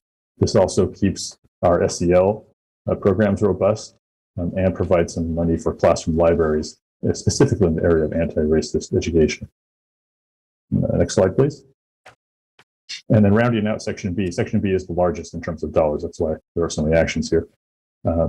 Setting aside some funds to actually be able to identify key partnerships with community-based organizations. Again, that's a set aside, so it's not specifying here what those are, but it's allowing our departments and staff time to identify those key points of leverage.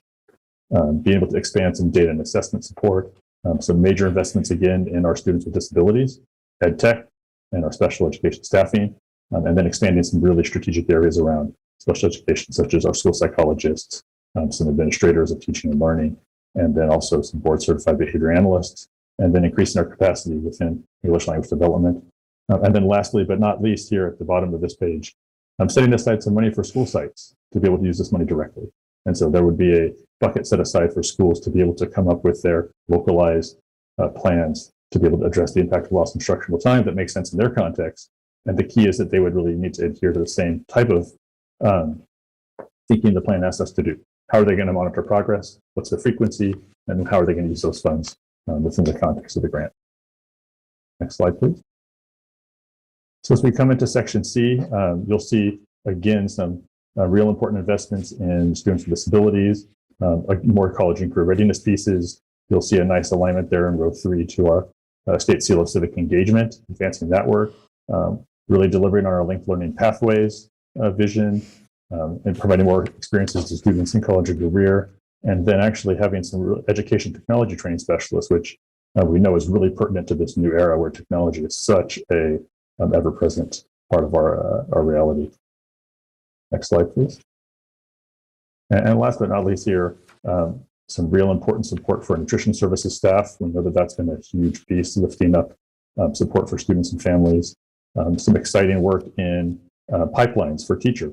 Really looking at how can we take some of our classified teachers, classified employees, and put them on a pipeline towards teacher credentialing, and then also recruitment and retention of staff broadly, and then some money set aside for the reimagining of our safety landscape. And then last but not least here at the very bottom, indirect costs and some support, as was mentioned by the board last time, to be able to actually implement all this across many departments. Next slide, please. So here's an example of what some of the progress monitoring looks like in the plan. By action, being able to identify what some of those measurable outcomes will be and how often we'll report on them. So here you can see some health services examples, looking at ratios, trainings provided, number of screenings, looking at some student outcomes, guidance and career counseling similarly, and then down at the bottom, an example from the staffing piece, really around how is that impacting how many applicants we have and how many vacancies we have. So, very kind of simple and clean in some cases, being able to show, is this working for what we intended to do?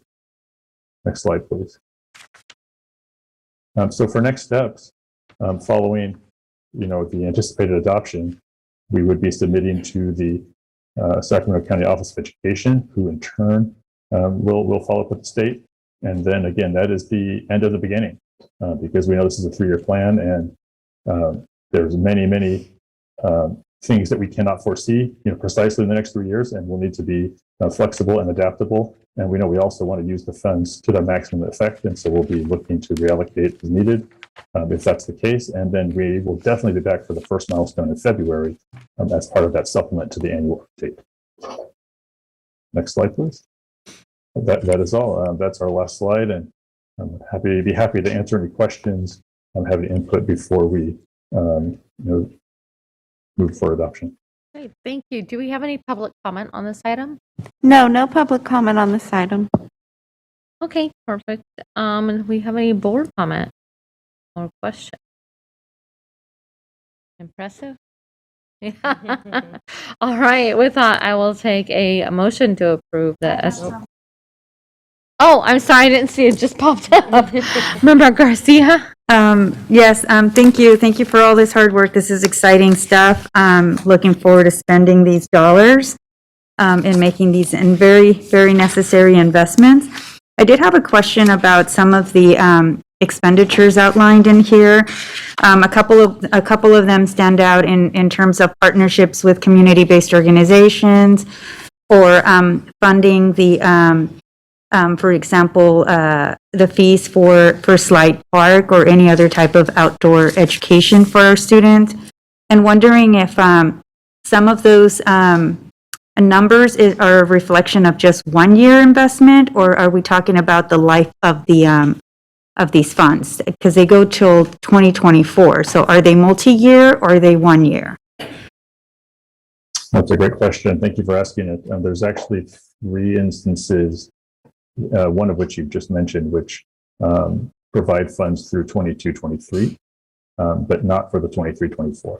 And so that would include the Slide Park trip fees, the college and career opportunities, which I believe is action C5, and then also some of the additional VAPA pieces, which were action B3. So those are 3 instances in which funding was already advanced for 21-22 in June, and the current amount would fund it through 22-23. So we could certainly make adjustments to fund through 23-24. Yeah, that would be my preference, because I think the money's there. Might as well extend it till the end of the life of the funds, and add additional years to support to make sure those opportunities are available for our students. I do have another question in relation to Member Garcia, can I just interject? Yep. Just for clarity's sake, I know that, and we may just change the line item title. I know it says Slide Park. We do have instances in which some of our teachers take our students to other sites for 6th grade camp, Yosemite, for example. So we may be changing the line item title, but still capture the fact that we're talking about sort of the seminal 6th grade science camp experiential program that our students have traditionally, in many cases, have had to fundraise, and in some instances, some of our students have had to stay back for reasons that we shouldn't have to accept. So just want to make sure that the board doesn't take this as it's only for Slide Park. So we're going to change the title on that line item before we submit the plan to SCOE for adoption. So depending on the board's action tonight. Thank you. And I think I was reminded of, I can't remember the name of the entity that we had some controversy a few years back. So if to the extent possible, there is a little bit of vetting or pre-approval in terms of the type of outdoor programs, certainly making it more flexible than Slide Park, because there are other opportunities as well. And then my other question was about redirecting some of the unspent funds to go to ventilation. In case some of these proposals don't materialize, just trying to find out how long before that decision is made, like at the staff level. We have the hiring of positions, we have other investments. At what point do you determine we can't fill these positions, these dollars have an expiration date, now we have to pivot? And does that decision come back to the board for final say, or is that going to be made at the staff level? No, I will make a commitment that as we think about the possibilities, as we've indicated in the plan, that there may be instances where we may not be able to actualize the expenditures for a variety of reasons. Namely, right now, the possibility that we might post positions for certain classifications and not have enough applicants, for example. Keep in mind that we're now about to enter November, so we're talking about a few months into this school year already, that we will come back to the board and maybe produce a timeline, if you will, by which we just don't have enough confidence that we would be able to expend those funds the way that we're discussing them here, the way that we submit the plan to SCOE, so that we can then just inform you and our community that we will be redirecting those funds toward that big gap that you can see between the current allocation for ventilation and the amount needed, which is $99 million versus the 9 that we're allocating now. We also will have to come back to the board and make sure that we give ourselves enough time for that expenditure, because that's not something that we can just have HVAC systems modernized or repaired within a month either. So there's going to be some need for us to stay in communication and inform the board of adjustments that we will have to make for reasons that we may not have total control over. Okay, I appreciate that, because the last thing we want to do is not spend these dollars and have to return them, right? So I just want to make sure that we stay on top of that. So thank you. Okay, thank you, Member Morosky. Thank you. I just didn't want to let this opportunity go by without just recognizing how tremendously exciting this is. I mean, to be in the position to be able to bring this level of investment into our system and our students, I just wanted to take that moment to celebrate with you all that we are able to do that. So really appreciate everything that went into this plan. I know it'll be evolving as we go, and I would look forward to having that report back and seeing, as Member Garcia mentioned, where we are. And so I did want to ask, is there a schedule that you have developed or thought about with regular reporting back to the board on kind of where we are in this process? Well, certainly a first checkpoint would be that annual update in February, where we're going to provide a comprehensive update on the implementation plan. Following that, I would really echo the superintendent in saying, creating some systems where we are able to monitor and watch and defer there on what that might look like. But definitely, February is a key milestone for us, which will help us see what's been happening over these first several months, particularly with regard to posting positions and having been able to hire them. Okay. And I maybe at the budget, the various budget touch points might be appropriate. I think we've discussed that before. I think every 6 months is not enough. Definitely, and annually is not enough. I think we need to talk about, just staying more apprised of where we are in spending these dollars and what we're spending it on. And I don't think it has to be incredibly complicated. So I would just look to staff to figure out how to put that together in a way that that isn't super onerous for staff, but gives us a sense overall of where we are, and particularly where we are on hiring the positions. Maybe like just kind of what FTE we've said we wanted to allocate and what we actually have, just so we can know like kind of what level of support we're providing our students and see how that looks like going forward. So just again, celebrating these investments and really appreciate all the work that went into this from across the district. Thanks. I think we can all agree with that, Member Morowski.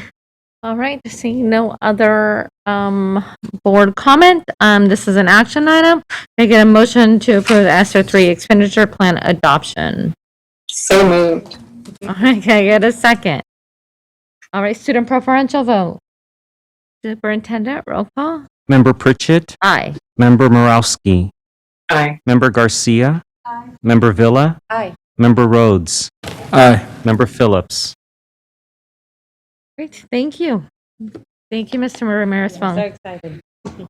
All right, item 10.5, submission of credential waiver application to the California Commission on Teacher Credentialing. Ms. McCarn? Good evening, Board. This is actually going to be presented by Tammy Mora, our credential auditor. Okay, welcome, Ms. Mora. Hi, good evening. Just 1 second, sorry. That went by fast. Okay, so good evening, Board President Pritchett, Board members, Superintendent Aguilar. We are here this evening to present to you and ask for your approval of a credential waiver application. Next slide, please. Ed Code provides an opportunity for districts to waive a portion of credential requirements in order to allow educators a little more time to complete their credential requirements. In order to submit credential waiver applications for certificated employees in need, CTC, the Commission on Teacher Credentialing, requires a public notice process and board approval prior to submission of any waiver applications. That is why we're here this evening. Next slide, please.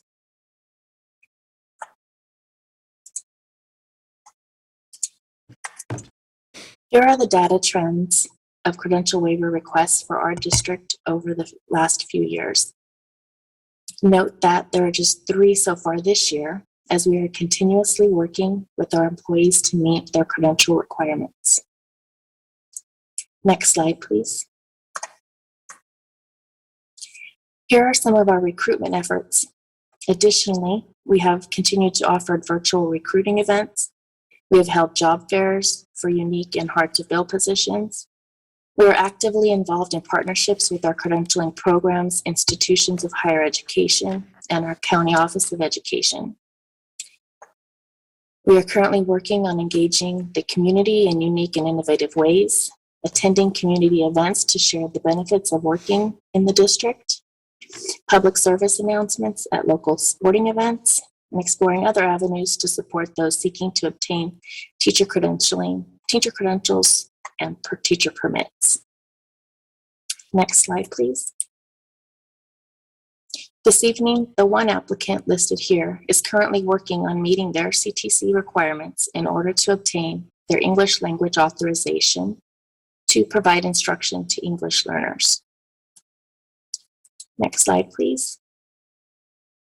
The waiver requested this evening will allow this teacher the additional time needed in order to complete their English language authorization credential requirements while they continue to work with our students. We recommend approving this waiver request. Next slide, please. Perfect. Thank you, Ms. Mora. Do we have any public comment on this item? No, there's no public comment on this item. Do we have any board comment? All right. Member Garcia, go ahead. Just a quick question. The need for additional time to complete the credential, is the impact because of COVID? I know a lot of testing like shut down, just there's so much that happened with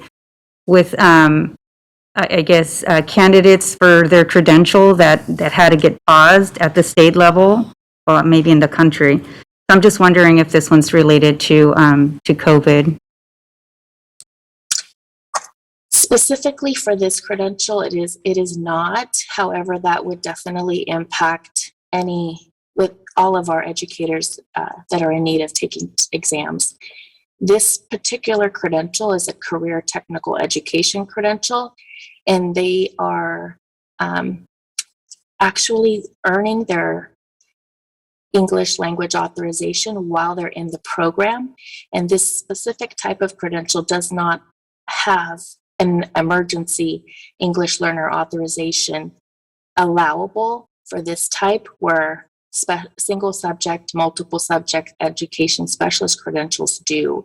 So this particular credential is just unique in that way. So the only option to allow them to work in our district, our diverse district, is to get them a waiver while they complete their credential requirements with their preliminary credential. So they have a preliminary credential, but it does not have the English learner embedded in it like the other credentials do.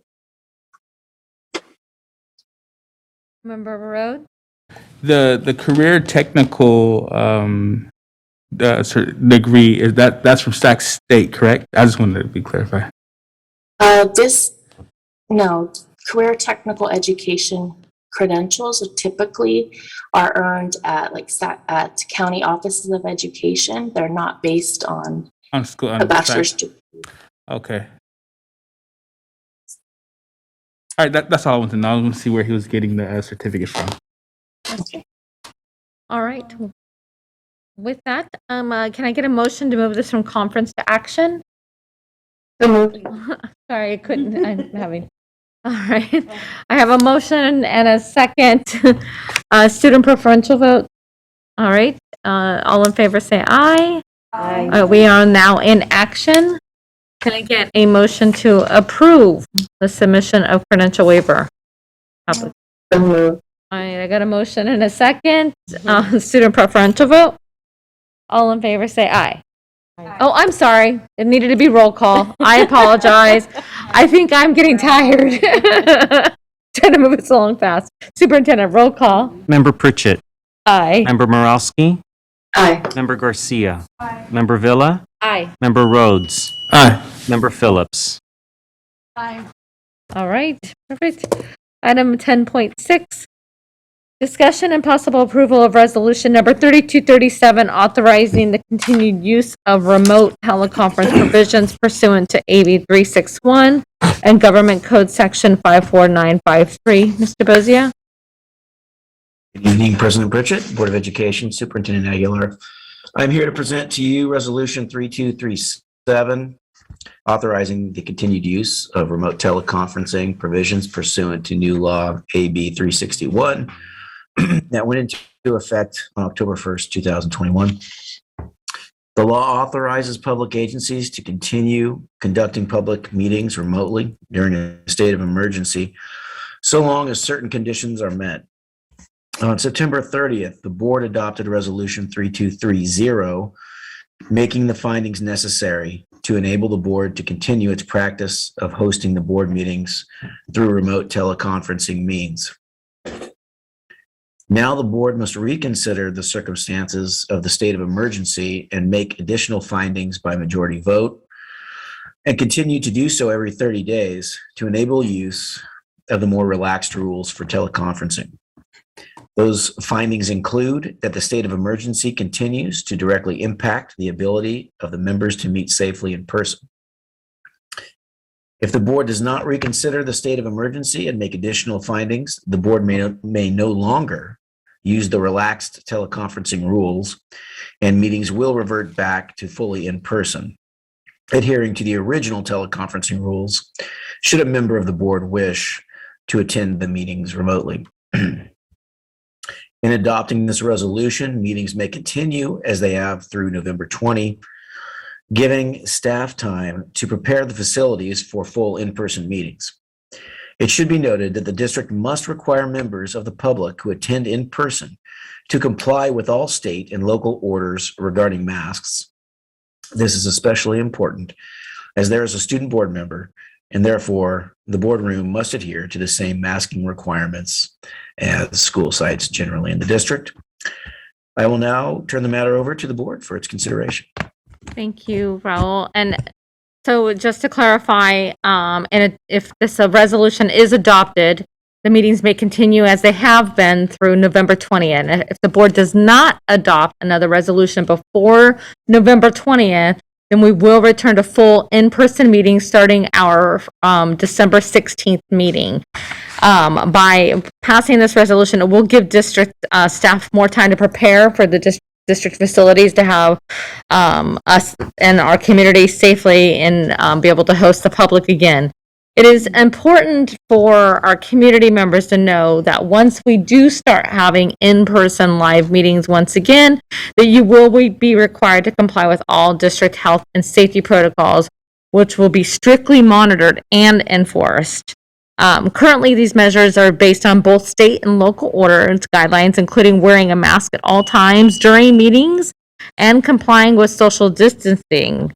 Anyone who does not comply with these protocols will be asked to leave. Obviously, we are not at that point, but I want to make sure that we are prepared when we do. We will provide a notice to the public of specific safety protocols in order to in place prior to any board meetings. I think that is it.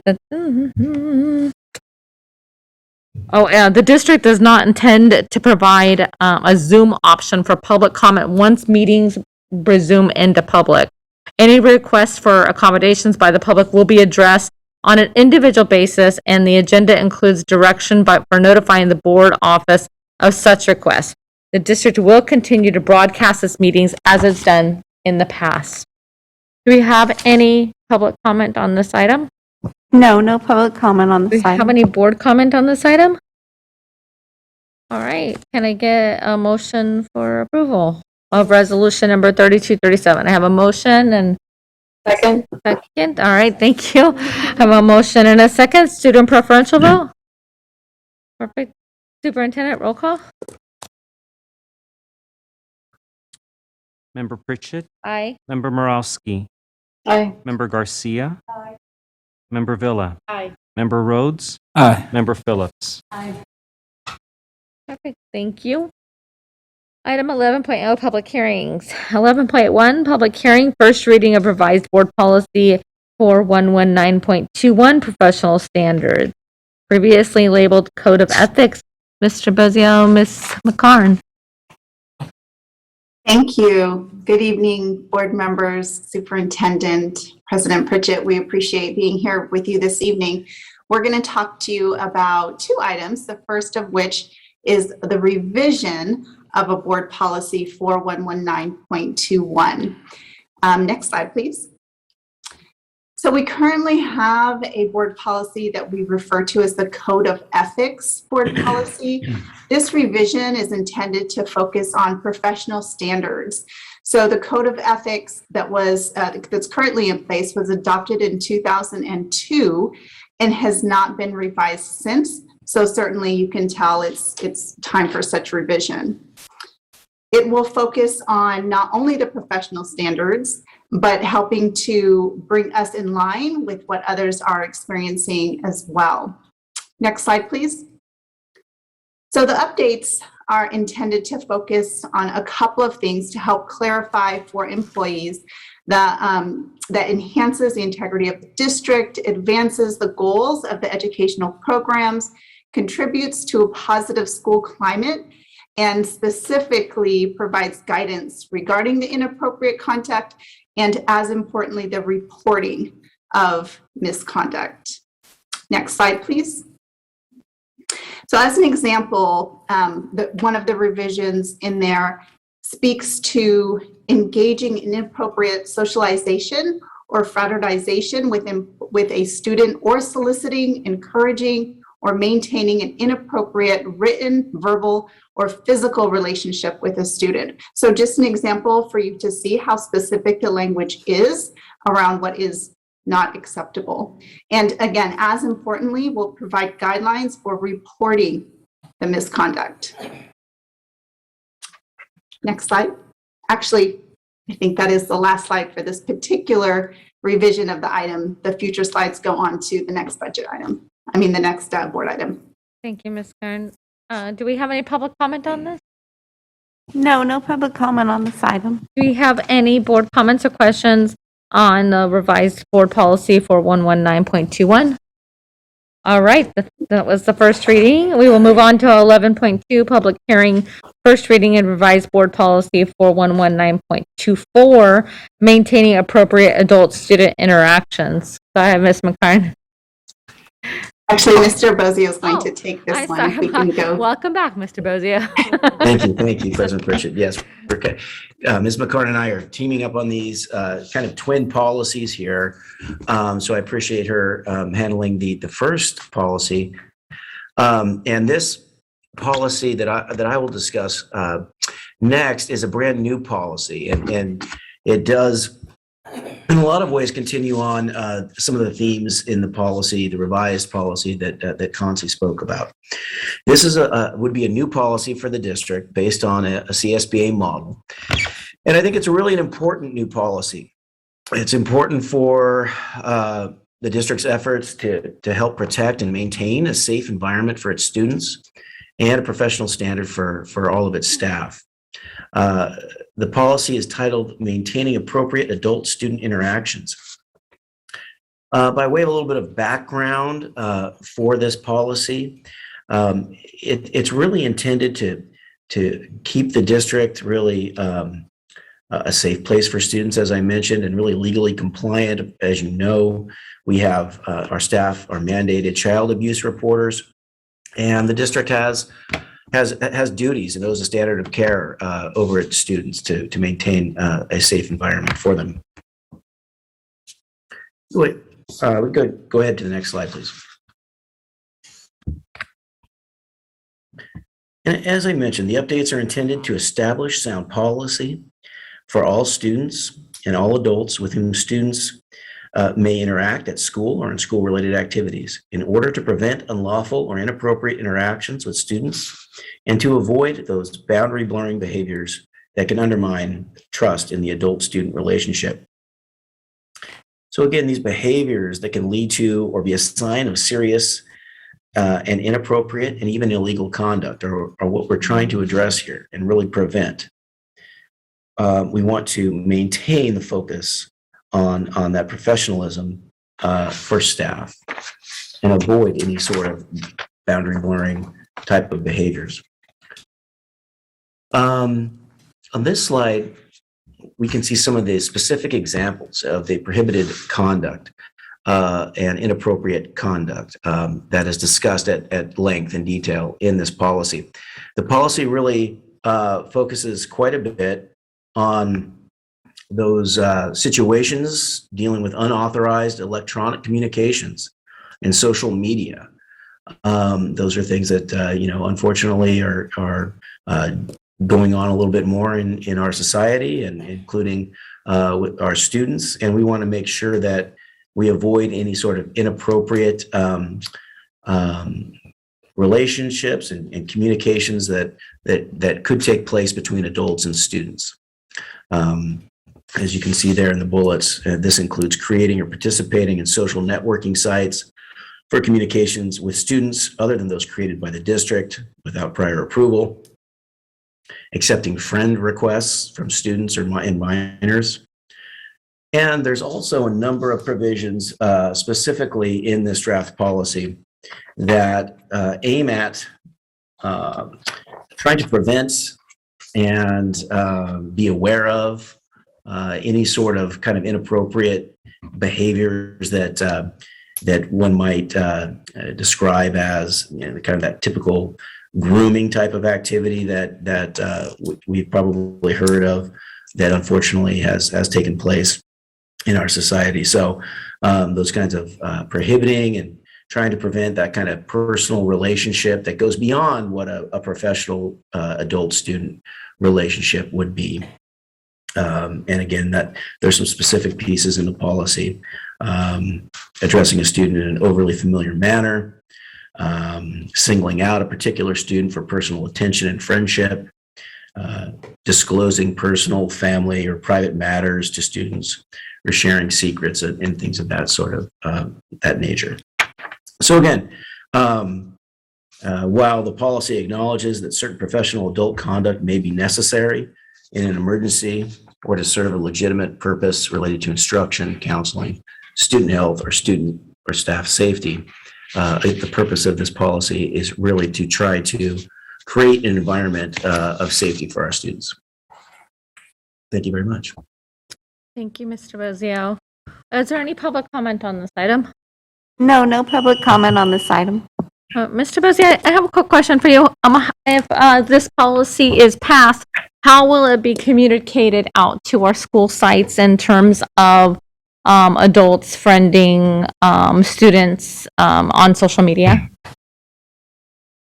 That's a great question. I think that this certainly will require some efforts on our behalf, on the district leadership behalf, to communicate this and to put it into practice throughout the district at our sites.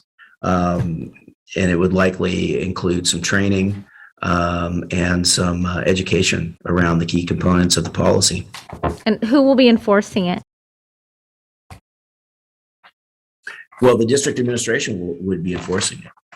Okay, Management. but nobody's going to be like, I guess that was the wrong way of asking it. I mean, In terms of, sorry, yeah, in terms of the communication and No. Like, I mean, I'm assuming we're not hiring someone to just sit and like look up, teachers' Facebook pages or staff's Facebook pages to see. Do you know what I mean?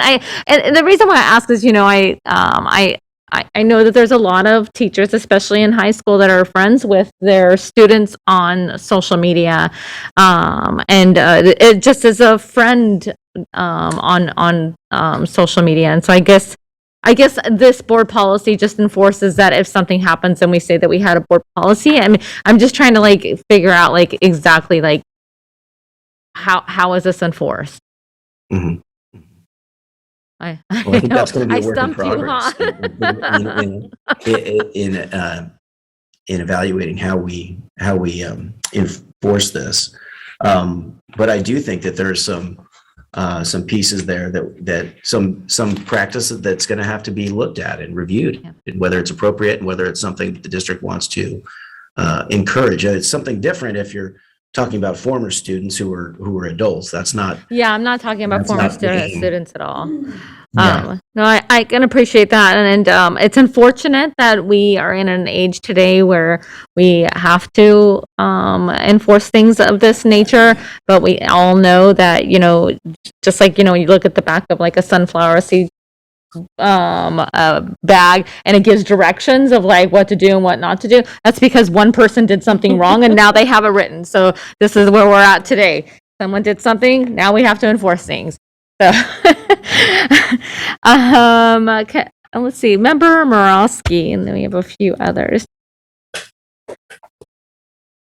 Yeah, I really appreciate your question, President Pritchett, and I'm very supportive of this direction, and I just want to appreciate you bringing this forward. I think the explicit nature of the language is really important, and people sometimes forget that the power dynamic between adults and students, even if you have like a good professional relationship, it's always there, and we have to remember that. And so I'm happy to see this policy. Thank you.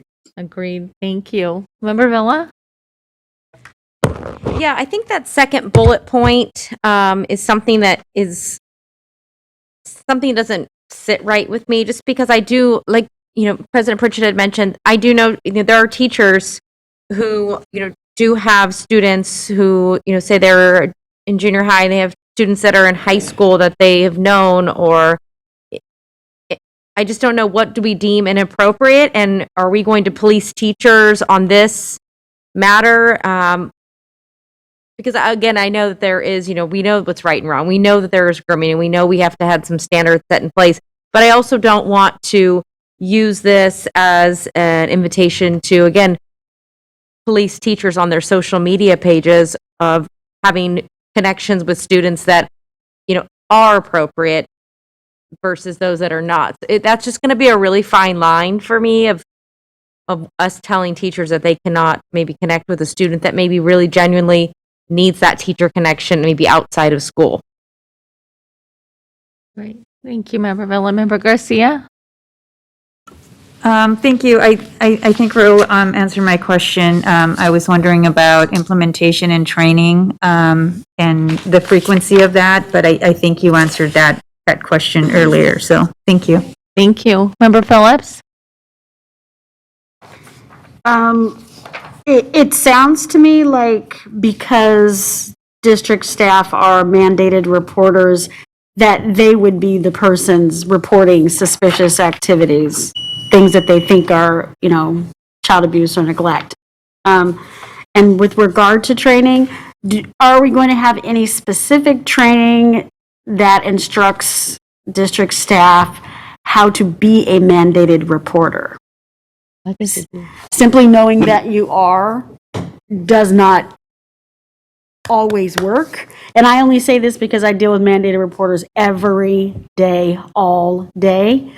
And I don't know if the district has anything in play that allows us to instruct mandated reporters how to be a mandated reporter. I hope that makes sense. Sure. No, we definitely do. And we're required to provide annual training on mandated reporter responsibilities and procedures and so forth. Okay. Excuse me. And I know Ms. McCorn might be able to elaborate a little bit on that, but we definitely have that training in place. Okay. Thank you. Mm-hmm. Great. Thank you. All right. With no other comments, we will be bringing this back, both of these resolutions back at not resolutions, board policies back at probably in the next board meeting, I'm assuming. All right. With that, item 11.3, public hearing resolution 3235, compliance with the Pupil Textbook and Instructional Materials Incentive Program Act. Good morning. Thank you, President Pritchett, and good evening, board members and superintendent. This presentation is designed to give you a very brief overview of the Textbook and Instructional Materials Incentive Act. This is the process by which we ensure that all of our students have access to required texts and materials. Next slide, please. While we know that access to high quality instruction and tiered systems of support are paramount, access to textbooks and materials is also an essential element of our commitment to equity, access, and social justice for all students as well. Next slide, please.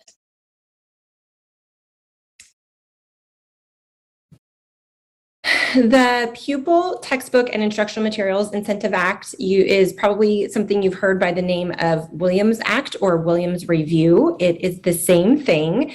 And the board's role in this process is to hold a public hearing like we are now, and then make a resolution stating that every student has sufficient access to textbooks and instructional materials. Next slide.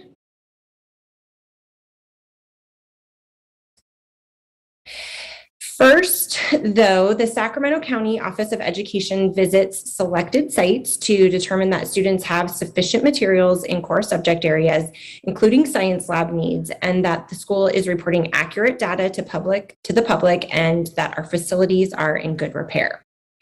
Next slide.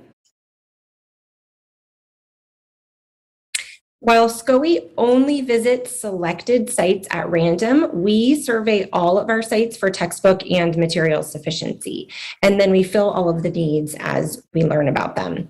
I'd like to give a quick shout out to our library textbook services team who worked countless hours this summer to inventory all of our textbooks and secure additional textbooks as needed due to all of the inventory loss that we had during COVID and distance learning. This team of just 3 does not rest until all needs have been fulfilled. Once SCOE has conducted the site visits, the sites then work collaboratively with LTS to fill any insufficiencies. Next slide, please. This year, 27 Sac City sites were selected, with the exception of 2 sites. All were cleared immediately. We had to track down some specific Waldorf materials that were lost due to distance learning for AM Win, and Hiram Johnson has eye washing stations on order. And other than that, we are all set. Next slide, please. Here, I've shared a little data with you about funding for textbooks and instructional materials. You'll see that in addition to standard funding amounts, we've also allocated some ESSER funding to recover textbook loss, as well as $5 million this year for our K-5 science adoption, which you will hear more about later this school year. We do have a number of teachers and schools participating in the first round of piloting for that. Next slide, please. And with that, my recommendation is that the board approves resolution number 3235 to certify that our Sac City students have sufficient textbooks and instructional materials. Thank you. Thank you, Ms. Hanson. Do we have any public comment on this item? No, no public comment on this item. Okay, perfect. Can I get, do you want to go from conference to action first? Yeah. Can I get a motion to go from conference to action? All right. Can I get a second? Student preferential vote? All right, all in favor say aye. Aye. All right, we are now in conference. Member Garcia, go ahead. Yeah, so I have a question about the sufficiency of textbooks in the independent study program. So I'm just wondering if the textbooks are tied to the site. This year was very different because we have more students in a learning in a different way. Just wondering if those textbooks are sufficient for the students in the independent study program, or those that are waiting to be assigned a teacher. So the textbooks are assigned to the site. So they're issued through the School of Residence. So students were directed to get their textbooks from the School of Residence, and then Capital City is then providing additional instructional materials as needed. And we know that the students have the textbooks from their School of Residence? They should. We have been doing our very best to keep track of that and provide those as the needs have come about. We have, as Cap City has requested materials, we've worked with LTS to make sure that we've provided that to them. We've also worked with the Schools of Residence to make sure that they have adequate materials as well. In addition, we've also worked to ensure that students who are at Cap City also have access to online instructional materials, so the curriculum resources that are available online as well. Okay, because at some point we need to learn more with more specifics, like with the status of the program, including the sufficiency of textbooks and whatnot. I think that's something I heard that is still lacking. That was a couple of weeks ago, but there's still a disconnect between what the student has through their School of Residence as they're waiting to become fully immersed in the independent study program. So, thank you. Great. All right. Seeing no other comments, can I now get a motion for action for approval of resolution number 3235? All right. Can I get a second? Second. Student preferential vote? All right. Superintendent roll call? Member Pritchett, Aye. Member Morowski, Aye. Member Garcia, Member Villa, Aye. Member Rhodes, Member Phillips. Aye. All right. Item 12.0, consent agenda. Can I get okay, I have a motion for approval of consent agenda. Can I get a second? All right, the superintendent roll call. Member Pritchett, Aye. Member Morowski, Aye. Member Garcia, Member Villa, Aye. Member Rhodes, Aye. Member Phillips. Aye. All right. What was that? Oh, I'm sorry, student preferential vote. Thank you. Item 13.0, business and financial information reports received. Item 14.0, future board meeting dates and locations, November 4th and November 18th.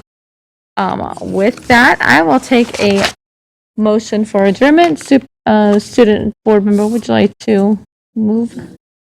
Can I get a second? All right, all in favor? You opposed? All right. Well, before we adjourn, I would just like to say I'm wishing Miss Anita, our beloved parent participation preschool teacher, a very happy heavenly birthday. All right. All in favor, say aye. Aye. Aye. Thank you. See you later. Recording stopped.